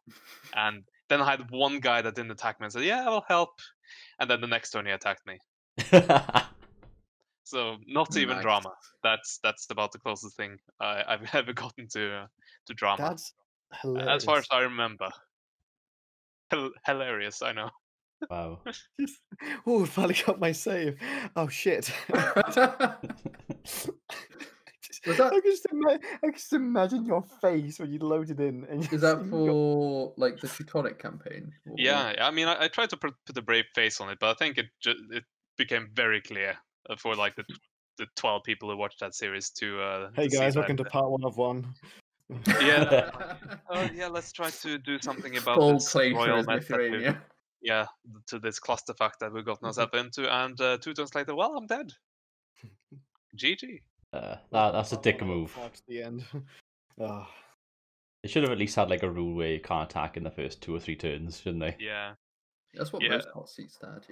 Yeah, I basically, that might have been the case, but like turn 2 or something, I was very quickly down the drain. And Lithuania had like, I think the only redeeming factor was cavalry, but you don't start off with much, and you need money, of course, to be able to get more. And well, it's difficult to get more when you don't have any castles and all your stuff is raised. So that was fun. Good times. Yeah. So what was the video? I might go watch it. I'm gonna try to find it. It's in its own series. It's got a whole playlist. Lithuania playthrough. That's nuts. I think drama-wise, I've been quite lucky. Are you kidding? Yeah, drama with Kahuli. It lasted like a whole. Oh, that was just. Oh, yeah, I have drama with Kahuli. I believe I'm on the list. Oh yeah, you are, aren't you? So that was just spoof. I was, at least. Oh, spill the tea. That was just spoof. That was so basically. I have to tell the story now. Yeah. So Rex had real drama on YouTube. Yes, he did. 5 years ago, was it? I remember because I backed him up. I don't know what it was about now. It was a Sunjetsu, and it was to do. I Sunjetsu. forgot. I honestly had forgotten his name. I was like, I literally had it, but I just couldn't remember. So it was to do with something about Warhammer. Right, let me rephrase. So I'm gonna pre-text it because this is probably the biggest drama that all of us have been part of, if I'm honest. Firstly, looking back at it, it was fucking dumb. Drama's it was. It just does nothing. There's literally no reason for it. I did a video which I never released, which I sent off to a few YouTubers just to have them review. One of those people was Rambler, and Rambler came back to me after looking at the video, and he was like, "Dude, there's literally no need for this." And I was like, "You know what, mate? You're not wrong." So I never released that video. Did I review it? Because I would have been the worst person. I'd be like, "Fuck yes, post this." Yeah, I know you would have. I think you because I sent it quite a few people. I would have said add more. But effectively, it was just curse him, denouncing the stupidity of the Total War community. But one of the reasons why I was so adamantly annoyed by it is just because there was so much backlash to Total War Warhammer, and as someone who has played Warhammer since I was 10 years old, and I played Total War since I was like 10 years old. These are two things uniting is like the Christmas for me. I just absolutely adored every single aspect of this. And to have someone vehemently against one mechanic in it just triggered me the wrong way. Yeah. I was also in a really shit place mentally at the time, which didn't help. Oh. But it got to a point where Sunjetsu put up a video because he and Arch Warhammer, who is no longer called Arch Warhammer because he's a cunt, is like had this vendetta against Total War Warhammer, and it just flicked me the wrong way. So I made a video about how they were dumb, and this is the reason why it would work, and blah blah blah. To which then Sunjetsu made a video. I made a response video. He made another one. I don't think viewers happened. Funnily enough, someone with like 1,000 subs has many less supporters than someone with 30,000. So he just like attacked me from that. I remember him. I remember who that was as well. Yeah. And I also went and attacked him. Yeah. Thanks. Because I'm always Team Rex. Yeah. I was livid. I was like fucking like it was crazy. Me and you've always been pretty close on YouTube. I don't even know how we met, but like for some reason I think. It's speaking about like just your knowledge on Warhammer. I remember doing a Warsaw Conquest series ages ago. And I was like, hey, can you send like a 30-second clip of you just explaining this faction? And I remember I added your face, put a wizard hat on it. I remember that. Going, blah, blah, blah, blah, blah. Okay. Yeah. Good times. What video was that? I don't even know. That was that was a while ago. You played as a skeleton, right? Or I can't remember. I don't know. I've got 3,000 videos I've got to go through now. So like that happened, and then me and Kahuli just took the piss out of it. Then like a week later, and we just did our own spoof YouTube drama where I basically claimed that he was jealous of the size of my penis, and he hasn't got one. And just random shit, which was funny because Sunjetsu actually commented on it and thought it was hilarious. Even though he was in real drama at the time, but whatever. He doesn't do YouTube now, Sunjetsu, but he. Does he not? Go Does he figure. not? What a shame. But Did he change his name to like the God of War or something? I think he did something to do with Dragon Ball Z or something. Art of War. I swear he changed. He might have. I don't know. All I have to say is that Arch is now called Arch because the Warhammer community have completely thrown him out. And Yeah, was this to do with racism or something though? he's because he's super racist. His Discord was full of very big racism, which he added. He still uploads. Yeah, because he's got heaps of subs. What the hell? Yeah, he's got heaps. Like his supporters support him, but the fact is, Games Workshop, who make Warhammer, don't. And I've sent him a letter being like, please remove the word Warhammer from your name because we do not want to associate with you. Really? Like, nice, yeah. Also, great. fun Jesus. information, Games Workshop is valued higher as a company than Waitrose. Wow, I know that only makes sense to one person on this Discord call, but it's interesting. that's No, mad. I grew up in England. Oh yeah, that's true. I apologize. I used to Waitrose used to have the mini trolleys, which I would have my own little mini trolley. Hang on. What was that Sainsbury's? I can't remember. Oh, who cares? That's It's great. beautiful. Did you see the Arch Warhammer thing where he got called a twat on a You mean Arch? Arch? Yeah, sorry. I think he was still Warhammer at the time when a CA employee called him twat on a live stream. Yeah. That was great. Who? Oh, Wheels. I think. Dream. Yeah. I think the dev. I think it was like one of the community managers, but I think that they were leaving and it was like their last stream. Yeah, his last day and there. They just called Arch Warhammer a twat, like at the ending. of the Yeah, stream. yeah. It's like, right, we're gonna end the stream here, but before we do, I want to say Arch Warhammer is a twat. Goodbye. Boom. That is amazing. It is beautiful. CA had to come out with a big I love post. drama. I don't know why. I am such a shit stirrer. I love drama. We should like start our own drama with someone. I have drama, but I there's no way I can talk about it. Even if there's a low chance that they'll see this, I can't talk about it here. Fair enough. Once the I'll tell you, recording as is soon off, as- however. Oh yeah, I've stopped recording. Who was it? Anyway. I really want to talk about No, it. I've just realised in my elderly age that it's literally no point in drama. It solves nothing. Yeah. It's nothing. It's fun. It's fun to view from an outside perspective, but there's no point in being part of it. But even then, it's like Yeah. it it's, rarely ever changes. Like It's the entertaining. issue with drama is that sometimes it can really fuck up someone's livelihood, and sometimes Oh yeah, when Yeah. it gets for to that no point, reason no. as well. See, I'm all about banter. I love Banter's like nice. I'm not like I hope that just so it's clear. I don't love drama because I like making people's lives hell and I like cursing people and all that shit. I just like in the YouTube aspect, I just thought it was fun. Do you know what I mean? Like Good old it wasn't banter. like getting It's personal. like the I remember Sanjay put a dinosaur on his thumbnail, and I thought that was hilarious. I remember But that. also, I was so mad because of it. I remember that so clearly. it was a That's dragon something eating. It was a dragon eating a dinosaur, wasn't it, or something? Or was that? I can't remember. Yeah, that's when I said. And then I know Dragon sort of had a similar one when he was eating Kahuli. I had green phallic penises, I guess, lime green, and I had a bunch of them all over the thumbnail, and I put googly eyes on the tips of all of them. Yeah. I just thought it looked amazing. Yeah, I mean, yeah, it's easy views, is what it is. Yeah, I mean, a lot of big YouTubers do it anyway. It's all artificial. It's like I sometimes watch the Sidemen, and Oh yeah. a couple of years ago they did the diss tracks, and they kept it going for ages, didn't they? Where it was like there's real beef between JJ and all the other Sidemen, and people started to buy into that. But it's all manufactured. This track on JJ was is still the best. Yeah. Ever. It is so funny, and I even if you don't know who they are, watch that. Yeah. Track. It's so funny. It's so well made. They are really good. Yeah. Cyber, they are popping. They're going off.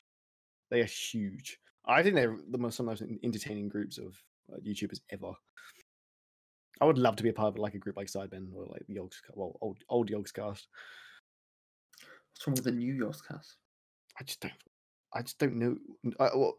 one of the reasons why I don't watch YouTube as much, so I'm not really attached to any of them. But like I'm not sure if you heard, but obviously like when Shin and Terps had Yeah, I mean, the as someone who watches them like a lot, Yeah. I'm very well aware of what's happening and shit. Yeah.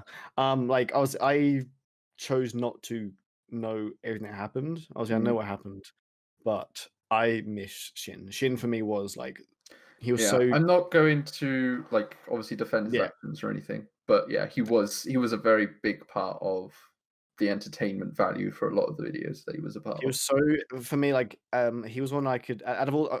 I was obsessed with Yogscast before I even started making videos. I remember going on holiday and spending like 3 hours in the internet cafe catching up on their Tech It series. You know, for example, I was obsessed with the Yogscast. I loved it. I loved their office videos. I just love the thought that you would go.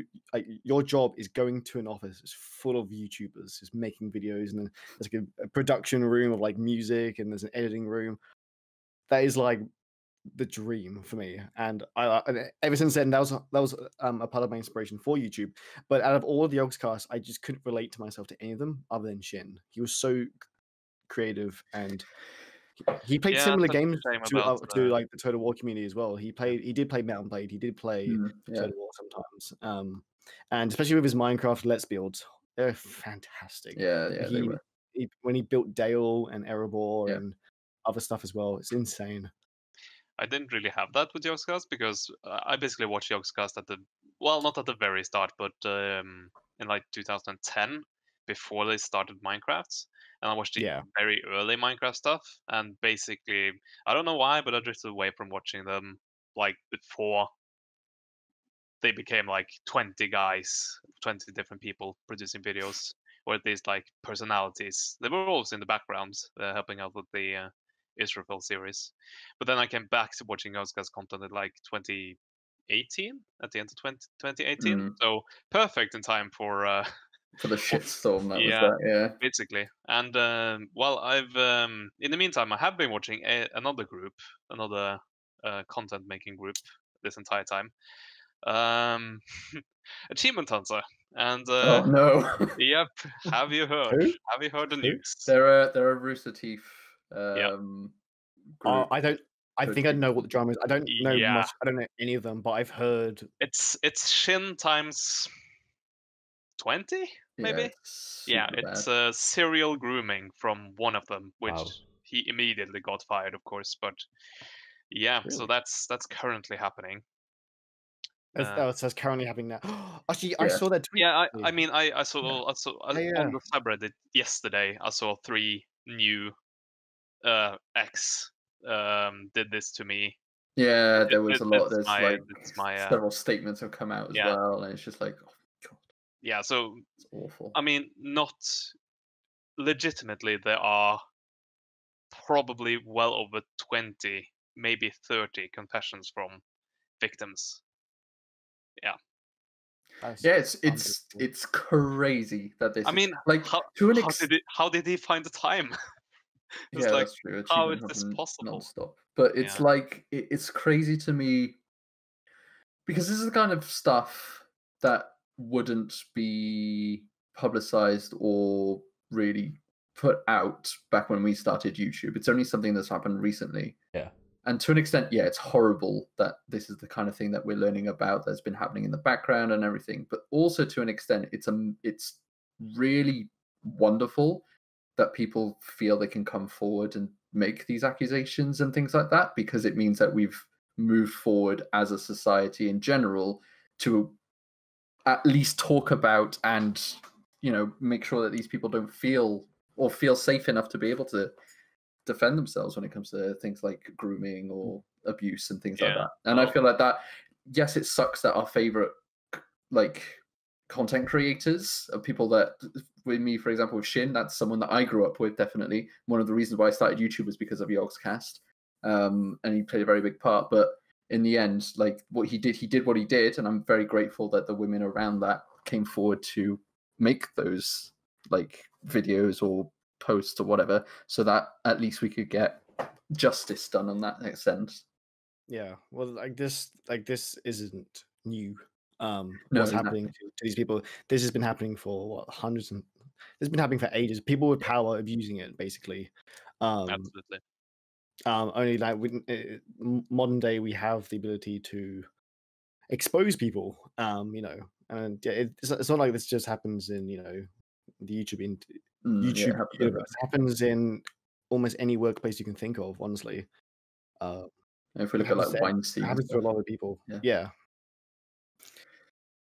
I mean, it sucks. It does suck. We got to admit that it is sucky, but in the end, you got to be grateful that we as like contents online and thing, people are coming forward for that, so that we can at least in the future prevent these things from happening. Like, obviously not to back up Shin in any way. I think what the other Yogscast members that did get removed were a lot worse. Oh yeah. But I remember reading his post, and he was like, apparently this is wrong. In his statement, and I didn't go into detail. I didn't look at what he did. Partly because I didn't want to, because I still do look up to Shin as a creator, even though he's been gone for well over a year now, maybe even 2 now.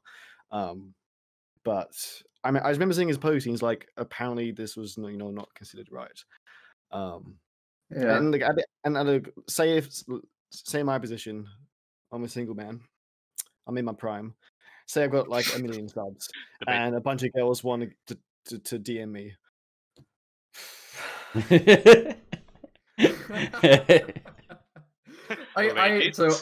understand where you're coming from. I understand where you're coming from, and I can see that point of view. It is to an extent. It's because I mean, people who do this, they're not. It is a point of like how they were brought up and how they view things and their mental state at the time and things like that. So in the end, it's Shin's fault, regardless. He is to blame for this. Whether or not he sees those actions as being right, at least like now he admits that they weren't right, but it's the education of those people to be able to learn why that's not right. And yes, they have to suffer the consequences for it, whether or not they thought it was right.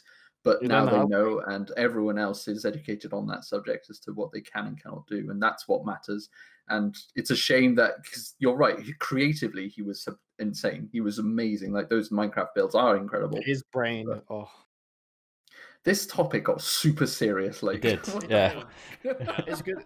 It's fun though, because like I can't really have this conversation with anyone because none of like my friends don't watch YouTubers. They're not even, half my friends don't even play games. So it's actually fun. It's actually nice to talk about a topic that other people kind of have an idea about. And it's something that did like hit me hard. It really did. Like when I found out, like even Terps, who I wasn't, I didn't look up to. Terps was obviously a huge part of the Yogscast. He was kind of like, well, he was the CEO, so he was, he was like he was almost like the face, other than obviously Lewis and Simon. That was horrible to hear. And then just to top it off, Shin. Like the issue. So Shin, single man, sure. Terps was married with a kid. Like that's what fucking like gets me. And the other guy. Oh, Calf. He was always a cunt though. Calf, like the shit. He was. I didn't watch like him in the first place before he was ousted, but yeah, he seemed a bit.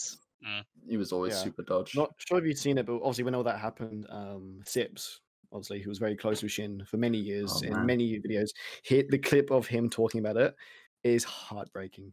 Yeah, it's honestly heartbreaking. It's because Sips is such a great guy. Sips is the best. I have a Sips fan group on my Discord. Like, oh wow, me and my brother actually adore Sips. Yeah, Sips is something special. He really is. Oh. I'm subscribed to him on YouTube just because every day he puts a clip from his like just a 20-second clip. That's all I need from Sips a day because it's always a guaranteed laugh. Have you seen the clip of him reacting to the mission complete noise in Mountain Blade Warband? Yeah, in Mountain Blade Warband, yeah. If you haven't seen it, it's the funniest thing. He literally just pauses everything. He goes, "That was the worst sound I've ever heard." It's that little flute sim thing. Yeah, I've heard that. Yeah. Oh my god. Isn't it like really loud as well? Yeah. It's just that video is perfect. But no, yeah, his clips are great. Like the last one is him playing Among Us, except that he's tabbed out watching a video of the best top 5 quotes from Lord of the Rings, just playing in the background. It's like classic Sips. He's just such a real guy as well. He really he's what you see is what you get. Do you know what I mean? Like he doesn't. Fuck! I wish more people like Sips. I really do. Like even back in the day, like you could tell he was never fully into like the Minecraft series he was a part of. He was kind of just there and just having a good time doing his own thing. Like the big series which I was talking about earlier when I was paying money in an internet cafe. So the Ogscast, all the Ogscasts were in the same server having their own Let's Plays, which I thought was amazing, by the way. How because and I felt like I had to watch every single series to keep up to date what was happening in each areas of the map, if you know. And so him and Shin had their whole thing was a dirt factory. As you know, Minecraft dirt is not hard to get, but they spent an entire series, maybe 100-part episode, making a factory to produce dirt. It's the finest quality dirt, though, Hef. That's what's important. I know, it's amazing. And then what was it? What was their motto? Like big women. It was like big money, big something, big women. Yeah, something like that. Fucking love it. That's what you need, you know. Oh, anyway. Yeah, fucking it's good. Good, it's really dumb. What are we talking about? I don't know. We went off in a few different directions, didn't we? I think we started with drama, and it was definitely drama. Look what you've done, Hef. Yeah, damn you. Well, I'm not sure. I enjoyed the conversation. What are you doing here, Hef? Bringing a topic. Yeah, a topic that is like really important to talk about and fun and like interesting to hear points of views from everyone. How dare you? I apologize. It will never happen again. No, that's fine. More. We quite like the deep, meaningful shit, don't we? Here's an interesting Donald Trump. Change. No, I was going to go elsewhere. Let's not go with that. So obviously with COVID going on at the moment, films especially are being negatively affected because a lot of films aren't showing in the cinemas or choosing to delay until next year. We have a friend who works at the cinema. Yeah. So, because there was a lot of, I think the big ones for me is the fact that James Bond is going to be delayed until next year, and that's like had a lot of people being like, "Oh, that's just killed off the movie industry or the cinema industry in general, and now everything's going to be digitally accessible online instead, like similar to how Disney made Mulan accessible online." Oh yeah, because that was a success. Oh my god! I mean, that was not a success for different reasons. We are paying a subscription. Yeah. And now you want to spend us almost $40. Yeah. For a movie, and I watched reviews before, and it was just like, just don't bother. Don't do it. Yeah. So and for me, Mulan was my favorite Disney movie growing up. I watched it more times than I can ever, and it's one of those movies that I appreciated more with age because I knew it wasn't just a movie about it. It wasn't just a cool movie. Do you know what I mean? It was a strong woman. It was about family. It's about toughness, honor, and like which apparently that movie didn't have a lot about, because I think one of the biggest things about Mulan. Sorry to just to sort of talk about Mulan because this pissed me off so much. I haven't seen the movie, but apparently not to spoil anything, I won't try my best. But it's fine. I don't think any of us are going to watch it. I'm going to watch it just so I can get more angry. When it comes free, a part of my Disney Plus, yeah. Shit, very healthy. So apparently, a big thing in the original Mulan is that she trained, Be a Man, one of the most iconic songs of the thing. Absolutely. You see her grinding, you see her like working hard. She becomes the man basically. But I think, and I could be completely wrong, but from what I've seen from videos, in the new Mulan, she had this ability the whole time. She just had to unlock it. It's like in a spiritual, basically. Do you know what I mean? And I think that completely takes the whole purpose of Mulan's character from the originals. Like, because I completely agree on that statement. Like, because in the cartoon, it's like there's nothing stopping any woman from being as good as a male soldier. Anyone can do this if you put the effort in. The work and effort into it. Yeah. I completely agree with never mind. She actually had this magic ability the whole time. Yeah. Sorry, girls, you're fucked.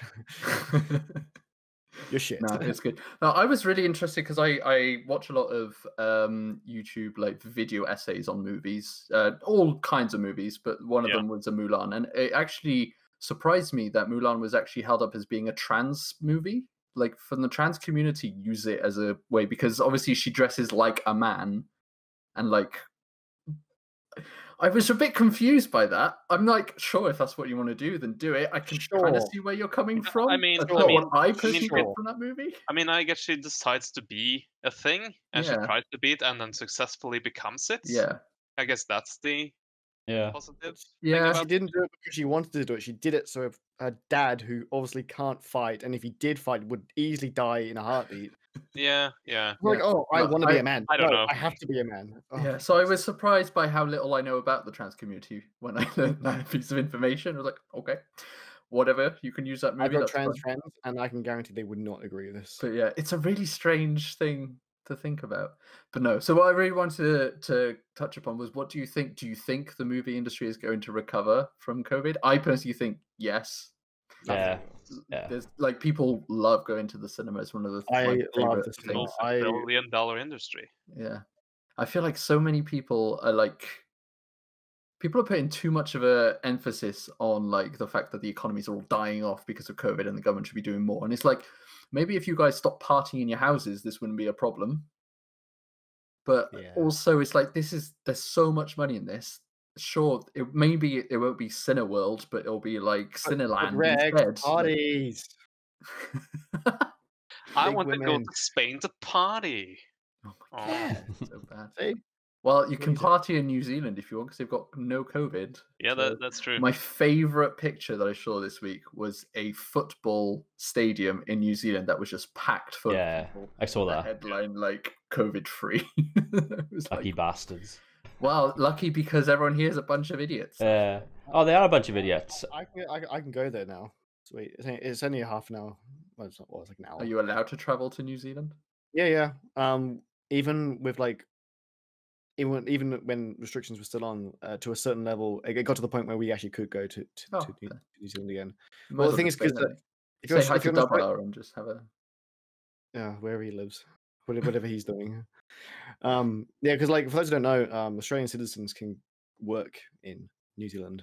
Cool. When I went on holiday, I don't know when I went. I went to Hobbiton, and I was so into it.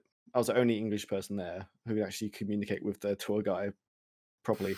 And he's like, it's like you should, you know your shit. Why don't you come and like work here for like 3 months? Like, we're always needing people. Sick. And I was like, really? Oh, you should totally do that, mate. Yeah. I feel like I'll get too nervous. I need to like read the books 7 times a day. I don't see how that's a downside to this job. they literally every single thing they know like a whole story about. If that is a job, prep, then I'm all for it. Yeah. All I need to do is read Lord of the Rings and The Hobbit. Then I'm totally down for it. But yeah, I'm listening to the it's the audiobook, but it's like it's got like sound effects. Are they sound effects made by the reader? No, it's actual sound effects. It's what is it? One sec. Where am I? And Frodo put on the ring.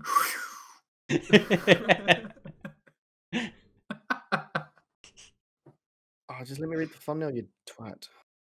Sam had too many potatoes. When I was playing Dungeons and Dragons 2 weeks ago, and my friend gave in game gave me a scroll, and which was written in an ancient language, and it was like, oh, can you read it? Can you read it? And I was like, okay, I'm gonna cast a spell, and then I just had the Hobbit script on my other page, and I started reading the Hobbit in my character's voice, and they were like, "What is that, the Hobbit?" I was like, "Yeah." Yes, it is. Yeah, I've actually just to sort of talk about D&D. I just got into it recently, and I'm loving it. Our old DM was dating one of our people playing, and they are not together anymore. So we had to find a new DM. We were only we at this point we've only done maybe like 4 sessions. We were pretty early on. Like, we're only like level 3 and stuff like that, but we were really into it. And like, shit. Awkward. So, but now I've got a new group chat. All friends from work actually, which is really fun, and we are about to start a new campaign. It's completely made up as well. I'm still new to it, so I don't know much about it. But it's really cool. I'm loving it because I love getting creative and stuff like that. And yeah, and my voice was Obi-Wan. Hello there. When we went to introduce ourselves, I was like, I unveiled my hood. I was like, hello there. Great. I loved it. Yeah, it's just one of the awesome things about D&D is you can be as creative as you want, and it gives that freedom for anyone. It's like, oh well, either you can pretend to be your character, or you can just describe what your character's doing, or you can just play the game because you want the fighty battles, or if you want to just. I did get knocked unconscious 3 times in our That's first, fine. Early game, that is session. normal. So in my campaign at the moment, we have a paladin who at the start of the campaign was missing absolutely everything. And it was funny because everyone kept picking on them because they kept missing everything. And now we're at the stage where she started the battle round 1 and killed 3 people in 1 turn. And we were like, where did missing go? What happened? That was that. So yeah, after I did get knocked unconscious 3 times in a cave, was not loving it. I'd done nothing at this point. We've been playing for 3 hours. I've done nothing. I've just missed and got killed, basically. And we left this cave. I'm like, fuck yes, I couldn't leave this stupid cave of this terrible luck I've been having. And obviously these goblins are just outside this cave, obviously. I'm like, well, fuck yeah, let's go again. I rolled 4 natural 20s in a row. I killed one by staring at one. Because of how Wow. I chased one down. I'm a paladin with big armor and stuff. I chased down a goblin half the size of me in full armor. And I was like, I just kept rolling natural 20s. He's just like, holy shit. Okay, yeah, you caught up to him. And I was like, I want try an intimidation roll. And it's like you literally gave him a heart attack and he just died in your arms. I'm like, all right, sure. That's one of my favorites. It's like, oh, I guess he dies of a heart attack. Scared the shit out of him. I'm just picturing this big paladin just holding this thing, like, well, just toss him off. Yeah. Well, he's dead. It's good. Yeah, it's fun. Yeah, I especially people who like even play like I'm getting very similar vibes to World of Warcraft in some ways, of just like character wise, because you got your racial benefits, you got obviously the class, items. The one we're doing is the same gold system, copper, silver, gold. So that was easy to follow along as well. And yeah, it's fun. I mean, 5th edition D&D is really easy to get into for new players. Like, there's older editions which are super complicated. You need, like, for example, 4th edition, you needed 12 books just to create a character. Now you just need 1, which is nice. Probably what they should have done from the beginning. Slightly better, maybe. Slightly better. It's basically the CA edition D&D where you need 4 DLCs just to play the game. Yeah, I watched, for some reason, I got recommended this video about early D&D from like the 70s. And it was basically a point about how unfair it was. Yeah. And, well, it was specifically on one specific dungeon, which I don't remember the name of, unfortunately. But it was basically detailing how this cave was pre-made to not be fun for anyone, except for maybe the DM. And filled with impossible riddles, which half of them would like send you back to the start or kill you, most likely kill you. And it's like a 30-40 minute video, and I watched all of it for some reason, despite having never played D&D. Oh, it's good fun. I'm the same. I've never played it. Learn from that video. That D&D in the 70s was bullshit. D&D in the 70s was bullshit. You're right. D&D from the 70s also inspired the first role-playing video games. So, indeed, nice. There you go. That I actually knew. I didn't think I would learn something today. Here we are. I feel wiser somehow. So we all learned something today. I've already forgotten, honestly. It's fine. These things happen. It's late, yeah. Yeah, what time is it with you? It's 11:30. It's not that late. Well, it's not that late, but you know, I mean, you've been working all day, so and I'm hungover. Fair enough. These things happen. You've been drinking on the job, have you? No, I've been drinking before the job. As I showed myself in the stream last night. I think I fell asleep as well. I woke up on my chair and stuff was still on. I just remember luckily I don't have to go far. I think Dragon's the only person whose PC is not in his bedroom. Yeah, and that's just one He of has the to crawl. Well, he probably gets dragged by Panda across the. Yeah, it's one of the perks of owning my own house now is I don't actually have to have the computer right up to the bed. Like, it's mad. I was looking at like my first ever time I showed my face on camera, like a video from like 7 years ago. Oh, yeah, you showed me that one. I did that the other day. Oh, what the fuck! I know. The first thing I looked at was like, why did I have pink wallpaper? What was I thinking? And then my bed was pressed up against the back of my chair, so I couldn't literally move like that at all. I was just like, oh. That's almost me now. I've got maybe half a meter until it hits my bed. Yeah. It's mad how things change. Like, I honestly think I would get so much more done with YouTube if my computer was in a different room. Yeah, I just hate being in. I sleep in this room. I game in this room. I edit in this room. I just want to leave this stupid room. Yeah. I know what you mean. Yeah, I recently got my own place, and I wanted to not have my computer in my bedroom, but unfortunately, it's a very tiny place, so it's the only place it makes sense to have my desk. I have the same problem in my old flat where the only place my computer could go was right next to the boiler, and I was like, that's not happening. Oh, that is not happening. That's the problem I got in this room because the boiler's right there. Wait 1 sec. Welcome, and this The worst is that boiler did end up leaking like partway through the year, and I was like, I'm so happy I decided against putting it there. That's even worse. Yeah, that's like me trying to record during the day with Australian wildlife. Yeah. Kookaburras. Oh yeah, damn. They're the dumbest birds I've ever met. I hate kookaburras. I don't care how cool you think they are. Like, oh, Australia has kookaburras. They're fucking the stupidest birds you'll ever meet. They think everything you feed them is alive, and they'll kill it for half an hour before eating it. It's a chip. But it moved. Oh. Did I ever tell you the story? I've told this a few times. I might have told you. The day we moved into this house we were in ages ago, like 2006, I think it was. I was in this room at the window opposite me now, and a kookaburra had a mouse. It had obviously caught a mouse, and it was knocking it out. It was dead. It was bashing against the fence for an hour. Okay, for an hour. I was moving in, so I was moving stuff around. I was always checking. I'm still bashing that bloody mouse. Okay, whatever. And I remember it dropped it. And as it was falling, another kookaburra swooped it up, caught that mouse, and flew off and did whatever. This kookaburra there was then just looking down for another hour. It's going, where's my mouse gone? For an hour. I'm just like, oh man. There's a reason why humans are the most intelligent on the planet, and I was going to say, how did that concept survive for thousands of years? In that bird, how does that species survive? My God. I mean, the only reason kookaburras survive is because they are quite large. Yeah, they're massive. They're part of the kingfisher family. I'm sure the kingfishers won't like that because like we're not related. So stupid fat fucks. Yeah, they're the worst birds. They're so loud. They'll wake you up at 5 in the morning laughing. It's not even that funny. And yeah, I hate kookaburras. Sorry.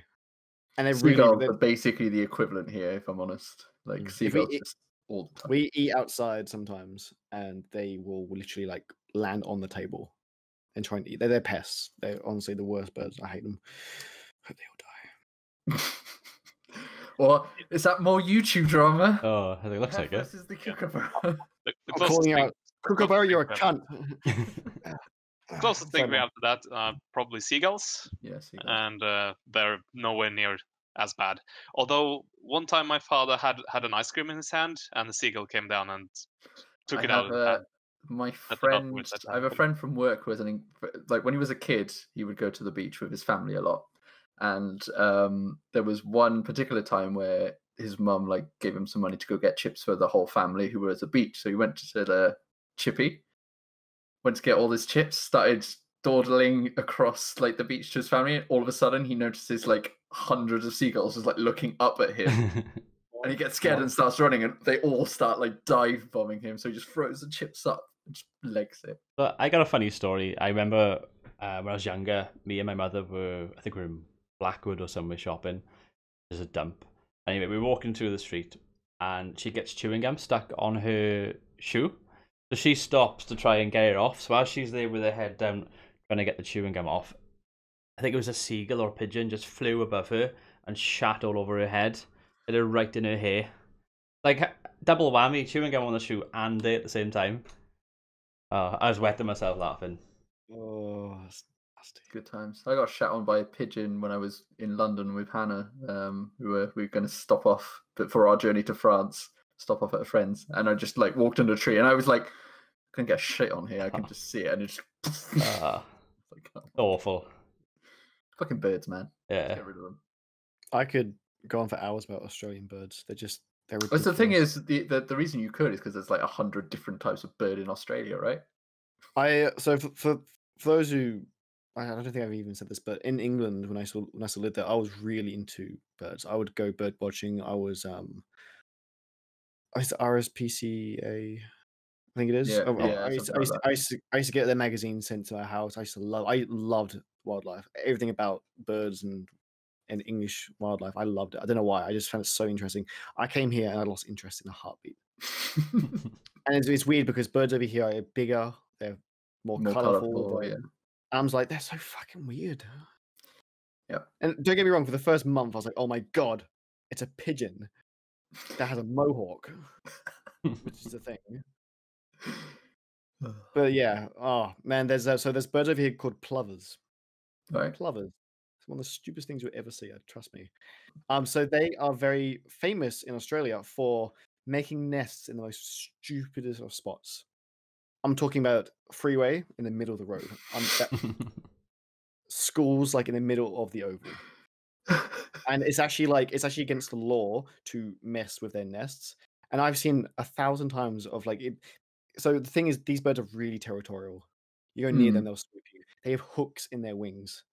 I remember my old school grandma. No, someone who owns the school. What's the word? Head teacher. Headmaster. Yeah. Did you not say grandmaster? Grandmaster. Like no, that's me. Sorry. He had to go to hospital because a plover swooped him and sliced his head open because they have hooks in their thing. So they're deadly. They're dumb. They make nests in stupid spots. I've seen neighbors. They literally couldn't leave their house, because they were scared they're gonna get swooped, by these plovers. And I just remember seeing them like he went full protective gear, like hockey gear. Went outside, picked up the eggs, and just fucking pegged them. And ran back in his house. And like, yeah, look, it's cruel. He just picked up these birds' eggs and threw them literally onto a road. But also, that's his house.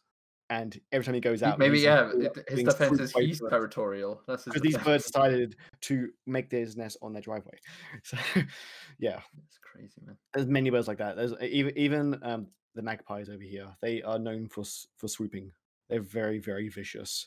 People who ride their bikes, I've seen people like literally like crash their bike because they're getting swooped. They literally getting hunted by magpies. They'll chase you for kilometers as well. They even have red eyes. They're evil.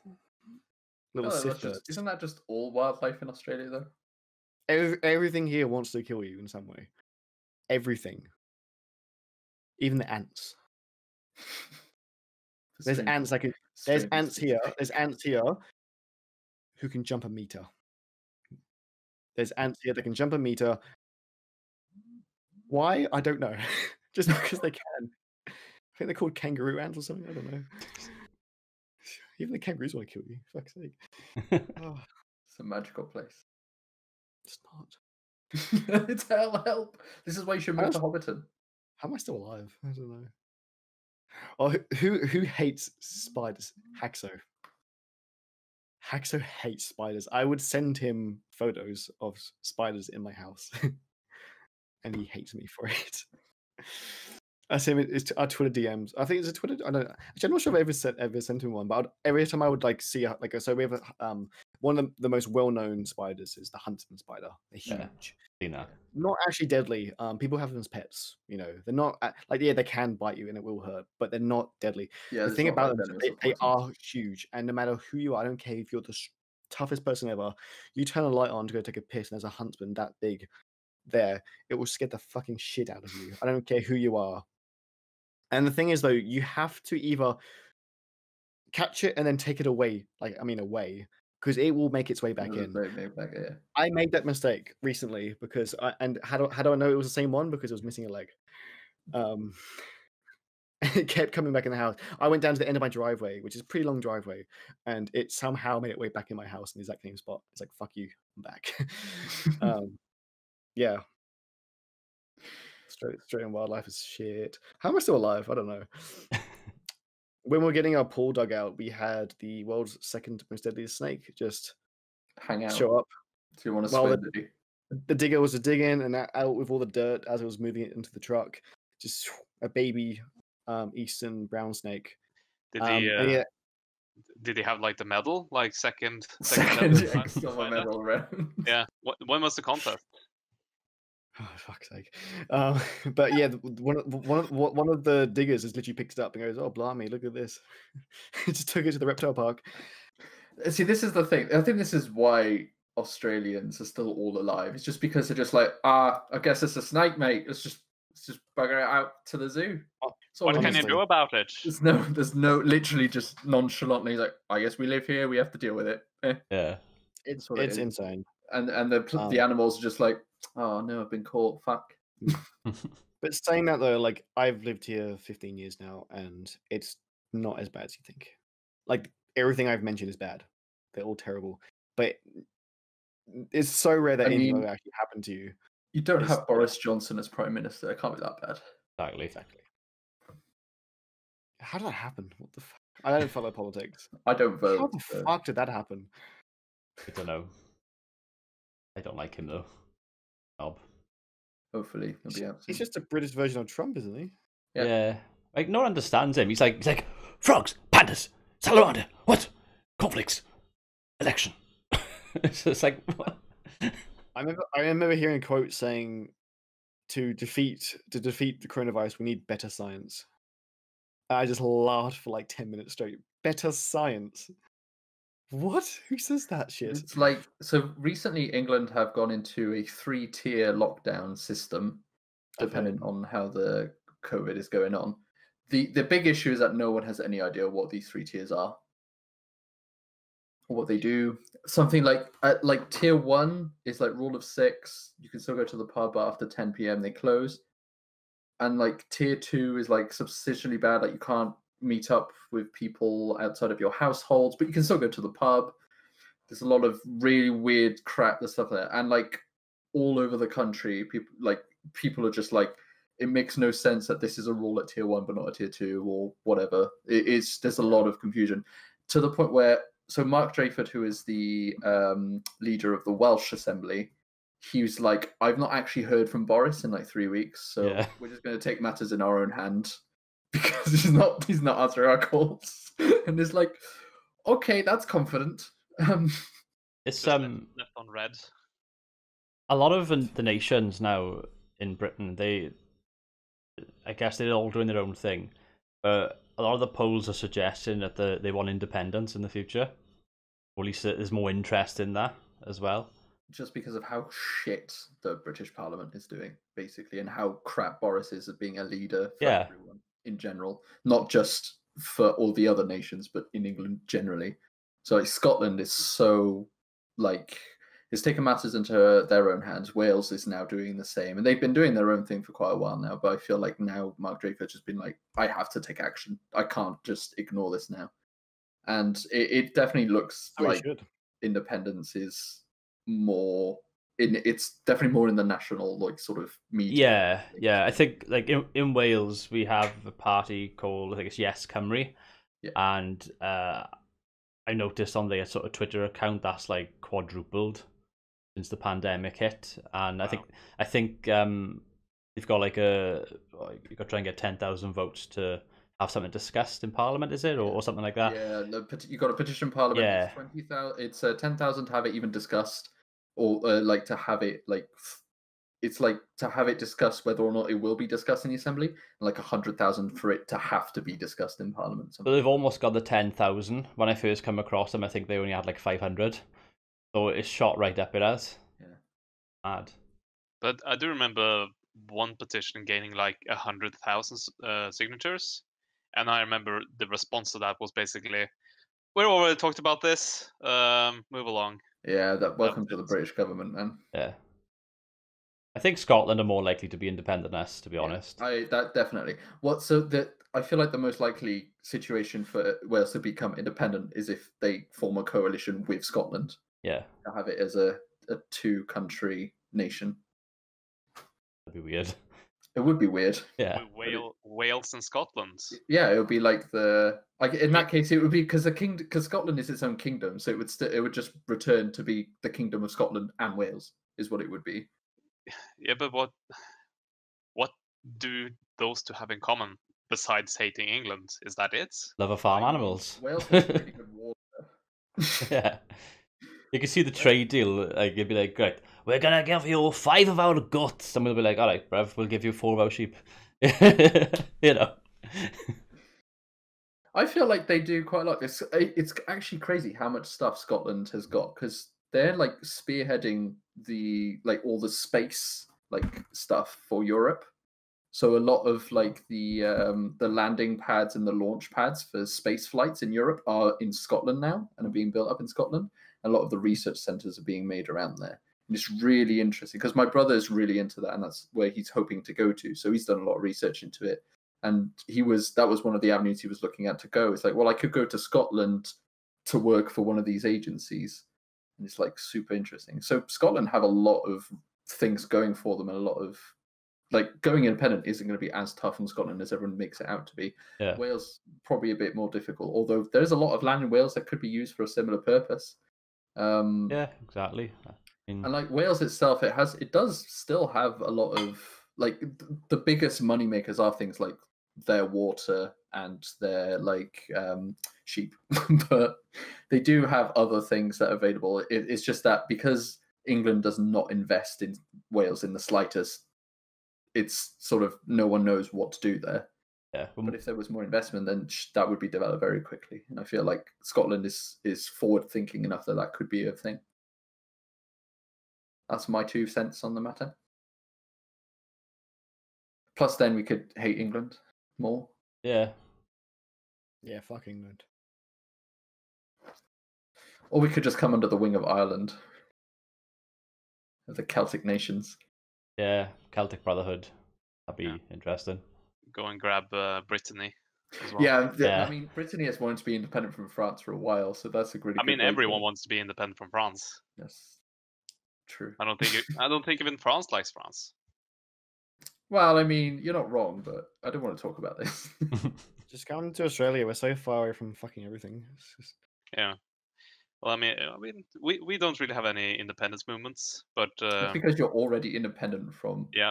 That's about it. We were wanted to be independent from Denmark a little bit, and then Sweden took over, and we were like, "Fuck that," and got our own movement.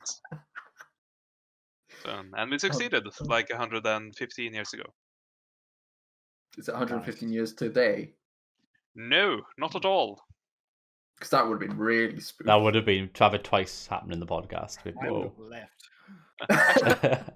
Actually, scratch that. No, it was today. 115 years ago today. So guys. How did you know? Oh man, I can't believe it.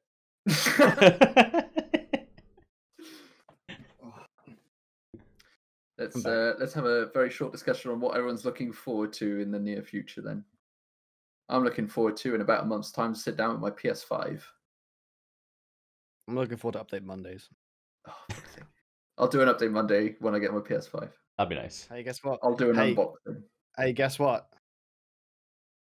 What? It's Monday tomorrow. It is Monday tomorrow.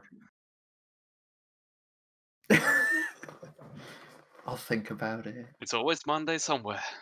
Don't think No. about it. Don't think about it.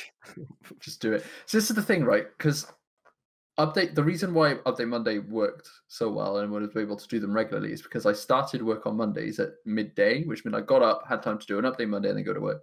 Now I start at 8 a.m., which means I get up and go and I'm straight in work. So by the time, yeah, I mean it is. It's a bad excuse, but I'm giving it to you anyway. You got six minutes till Monday for me, so what?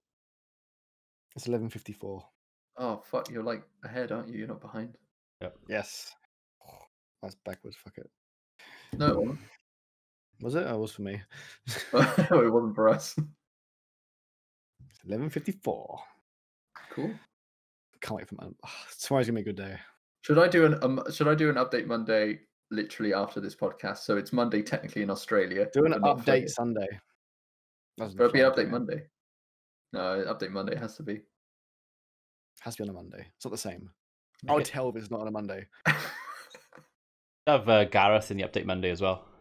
No. To have him randomly just pop into the room like earlier. No. I want update Monday to be like it was. Do I need to go back to my old? I want to drink my cup of tea. Put up my second monitor. Read my emails while sort of playing along. Yeah. Oh, that's the perfect morning. Anyway, are you saying that since I've not been doing update Mondays, all of your mornings have been ruined? Yes. Yeah, I mean, just. I hate Mondays. Just look at the world. You stop doing update Mondays, and everything You're goes. not even wrong. Just saying, update Monday stopped. World's fucking over. So... Could you imagine, right, if I start doing update Mondays and the world gets better? We found a cure. Find vaccine. Biden gets elected. Boris dies. Trump dies. Maybe not that last one. Trump dies. Did you see that news that Trump was basically threatening that if Biden wins, I'm gonna leave the country. Yeah, I was like, oh no. Biden used that as a he's used it as like a little Twitter video to be like, do you mean what you're saying? And it's just like videos of him like, if I lose in Florida, I may not even show up again. I may not even come back. And it's just like, if he comes to Australia, I am leaving. I don't think he will. Big. Surely he'll come to Australia and the wildlife might deal with him. Yes. Plovers. Send the plovers on him. He's just like a plover decides to make a nest on his driveway, but he's just like, I'm friends with all the birds. All the birds love me. I mean, you can talk to all my bird friends. He'll be like, I just get my firearm. Oh wait, you can't have that in the country, bitch. Love it. Love it. Oh man. Yeah, I didn't know I was so thankful for Norwegian politics being normal, I guess. Yeah, I don't think anyone ever hears anything about Norway. Yeah, pretty much. I didn't know that was unusual. Well, not unusual, but like something to cherish. Yeah, I feel like there's only two, like, on the good side of politics, you have at the top New Zealand, where we hear a lot about it because everything's going super well there. And then all the countries that you never hear about, because that's probably because things are going okay there. No one cares. One thing that was interesting is that Belgium hasn't had a government in like over a year. Yeah. Which is super weird. Yeah. And they dissolved their parliament because they didn't have enough votes. But then when they re-elected, they didn't have enough votes to form a government and no coalition happened, so they've just had sort of a caretaker government since. It's crazy. Didn't this also happen like 10 years ago? Yes, this is not the first time this has happened. Although last time it was like 200 something days, and now this one's longer. Like that was the thing. It's crazy. Politics is weird, guys. Yeah, it is. I don't give a single fuck about politics in any country. I don't care. I just think politicians are. I just think politicians should get rid of these fucking birds. Honestly, like, let us attack plovers back. So, are you an advocate for the emu war? Yeah, fucking. It's so dumb. Do you know how you scare away an emu? Do you actually know how? Do you have to just like you pretend to be one? Yeah. Do you know how you do that? Do this. Put your arm up. Put your arm up. Yeah. And he's like, "Fucking emu, run away!" Oh no, that one looks dodgy. Oh, little funny story about another fucking cunt of a bird. When I was like, when you say cunt of a bird, is this an actual bird or is it a woman? It's a bush turkey. Okay. Woman then. Woman then. It's my ex. No. So I was quite young. It was like roughly the age where I was like allowed to be like left in my house alone. Yeah, without like 6, parents. yeah. 6. Jesus Christ. I'm messing with you. I think I was like 11 or 12. And I remember we were in the study where the family computer was. My friend Zach, who's my neighbor, was over. And yeah, we're just on the computer playing a game, probably, I can't remember. And we hear this scraping noises like in the living room. In the living room. It was terrifying, scraping noises and like things getting knocked over. I'm like, oh my God, we're getting robbed. This is insane. I remember baseball bat, broom in one hand, slowly. My friend Zach was a big guy. He was scared shitless. Creeping over, boom, boom. Creep past the door. There's this bush turkey with stupid red and yellow ball sack looking neck. And just like, it looks at me and goes, ah! It starts shitting everywhere. It runs straight past the door, which was left open, how it got in. Does 2 laps of my house, shitting everywhere. Yeah. I was not, by the way, I was not left allowed in my house for a while after that. How's that your fault? I eventually got it out of the house. I chased it down 2 blocks. Oh my God. I chased it for ages. Amazing. I probably scared it to death. You know, if it was D&D, intimidation would have been a natural 20. Nice. That thing, it was never coming back. Yeah, so that was my other experience with a bush turkey. They're the stupid. I don't know how they survive. This is the thing with like children, is that they always go straight to the worst possible outcomes. Like, there's noise, I'm being robbed. It's slightly warm, the house is on fire, and it just makes things were getting knocked over, and there was funniest scraping stories. noises. Like, I genuinely thought I was Love it. getting robbed. That was one of the scariest moments of my life because I genuinely thought, like, I'm actually going to die. This turkey's going to kill me. So funny. Before I knew it was turkey. No, that was it. Yeah, fuck me. It's great having those kind of stories where at the time you think you're going to die, but looking back, it's literally just a turkey in the living room. Don't think I've ever had this problem. Did I ever tell you guys the story about our possum situation? Did I ever tell you about any of that? I don't think so. So possums are very, it's like squirrels in England. They're everywhere. Yeah. You know, actually, funny enough, I was walking home from work the other day at like 9 o'clock. It was nighttime, obviously, and just got off the bus, and I hear this massive boom, and this possum was just fallen out of the tree straight into the road, and was just sitting there looking at me, going, "I don't want to talk about it." I'm just like, what are you doing? I'm like, and I had to and I literally went right up to it. I was like, get off the road, you're gonna get run over. And yeah. Anyway, so ages ago, we had possums living in the roof area, and to get in, they moved the tile, to obviously get into the roof. Anyway, that tile happened to be roughly about there. So one day, it was raining a lot. These possums had moved the tile to the point where a trickle of water was now going into the thing. Obviously, it's been like this for a while because it didn't happen for ages. Like, we were aware possums were like up there. We're trying to do what we could to get rid of them. But after a really, really bad storm, I remember because I was playing CSGO at the time. Here we are, warm up. Here it was playing games. And water just dribbled right down onto my microphone. I was like, yo, pause. And through my light, which is right above my bed, there was just a waterfall coming out of my light. That's where my PC was back there. My PC was against that wall. My bed was where I'm at now. So yeah, and my dad fully fixed it. Obviously, it was crazy. I actually have a photo. I posted it on Twitter ages ago, just of a bucket on my computer desk. Anyway, my bed is now where it is now. It happened It happened again last year. In the middle of the night. I was sleeping, and then just water was just trickling on my back. I was like, "You're not fucking serious." It ruined my mattress, my quilt covers as well, because it soaked straight through. By the time I could, because basically what happens, it builds up and it just comes out like a waterfall. Yeah. Yeah. Fuck. Because of a possum. Thanks, possum. You twat. That's mad. Like, it could have, and the thing is, I got lucky the first time because that could have gone on my actual computer. Like, say I wasn't home, and that happened. And actually, I was lucky enough to react to it.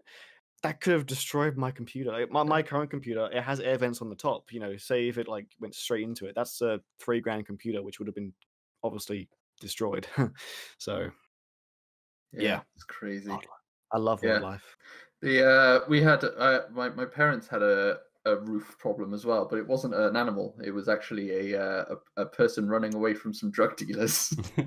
So what had happened is that this person had been doing some kind of drug deal and either didn't have enough money or had like, had a gang problems, and he just like run down the alleyways that are in this part of the town.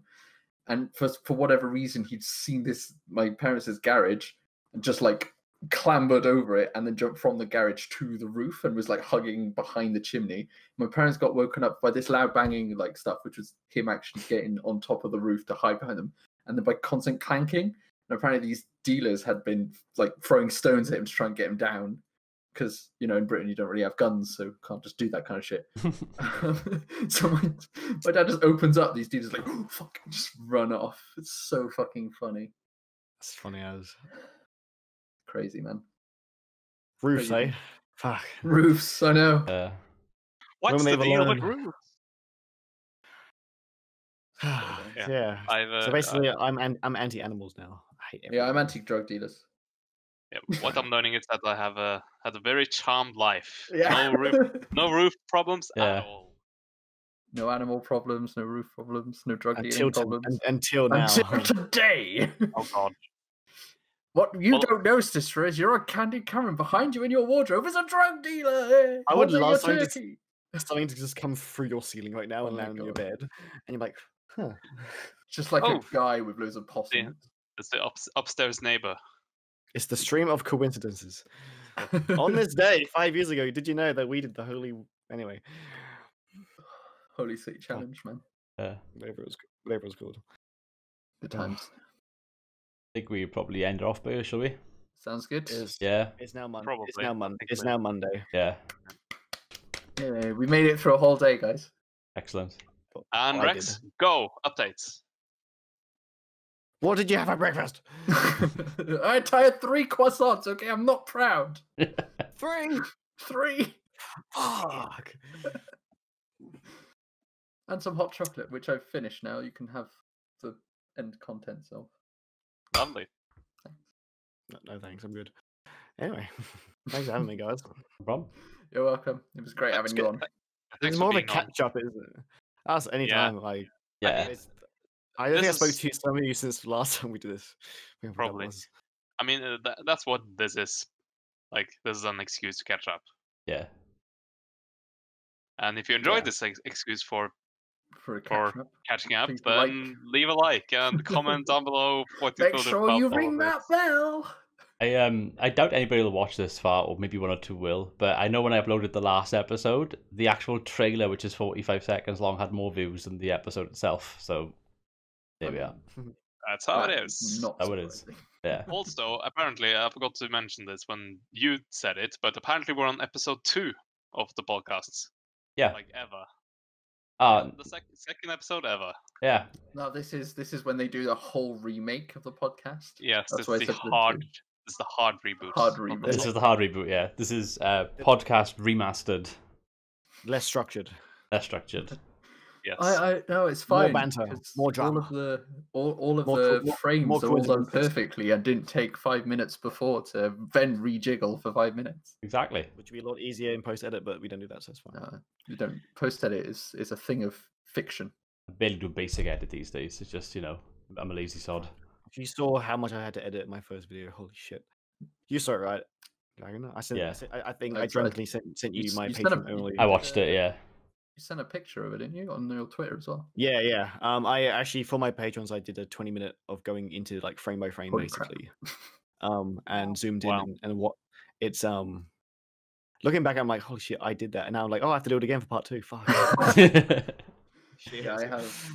So my editing is like not quite as in depth as yours, but it's still like a lot just to like clip all these things, making sure it fits. See, I'm still on Adobe Premiere Elements, so for me, like a high-tech thing is putting a transition from one scene to the next, and have like a blur effect, like, oh, I made that happen.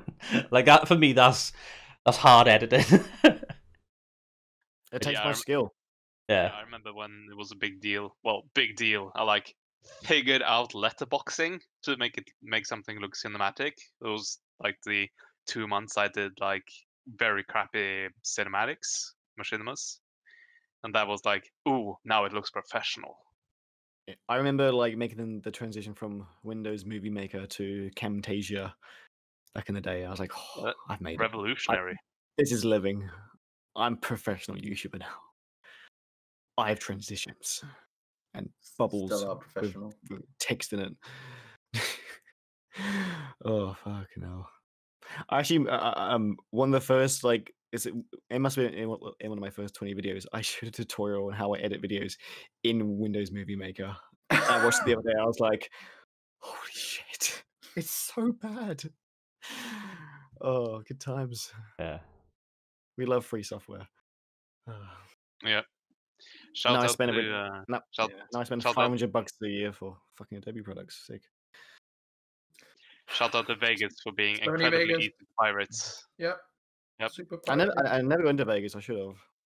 I mean, I had I'd rather pirated Premiere. I pirated Vegas 12, and now I'm actually bought the version on Steam like a while ago, and I use that. Yeah, it's not on Steam. I was like, a video editing software on Steam.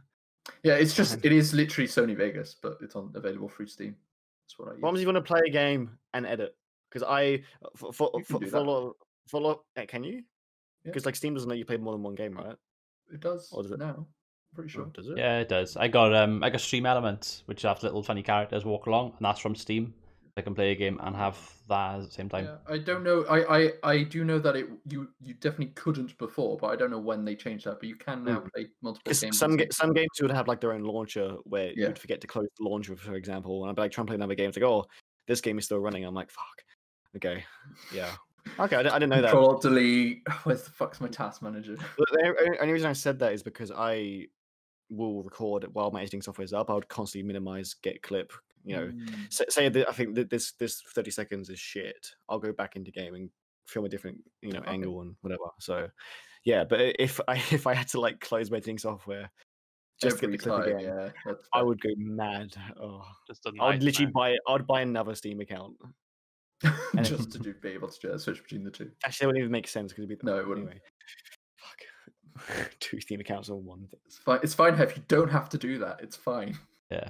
I'm just torturing myself for no reason. Yeah. I'm just so angry right now. Anyway, it's fine. Let's close this off before we go on another tangent. Before it's Tuesday. So, do anyone have anything they want to shout out? Anything, please? Anything doing anything? HEPHS new series part 2 coming up when he's finished it. Eventually. Not tomorrow. Definitely not tomorrow. You may, if you're lucky. Maybe the day after. So my NLP's coming out in December, guaranteed. I will kill myself if I haven't had it done by December. I will stream myself killing myself if it's not done by That's December. a guarantee and a half. That's a guarantee. But also, who knows? I hear on the wind that there's some kind of update Monday may be coming soon. Oh my god. Who knows? Okay, I promise to make at least one part of my series a week if you do an update Monday each week. Okay. Whoa. And you have to talk about it in each step. Anyway. I'll talk about okay. I will advertise. I want a detailed review, frame by frame. Oh. You're making this less likely to happen, Hef. Okay. I'll rethink this. Anyway, let's end this. Alright. Watch DragonHeart streams. Be prepared for Stisra's annual video coming in December. Be prepared for my series coming in December. And Hef's series coming soon. Yeah. Yes. Thanks, to guys. YouTube near you. Great. Cool. Yeah. So thank you for watching, everyone. And we'll all see you soon. Bye. Oh, YouTube friends. Bye. YouTube friends. I love these guys.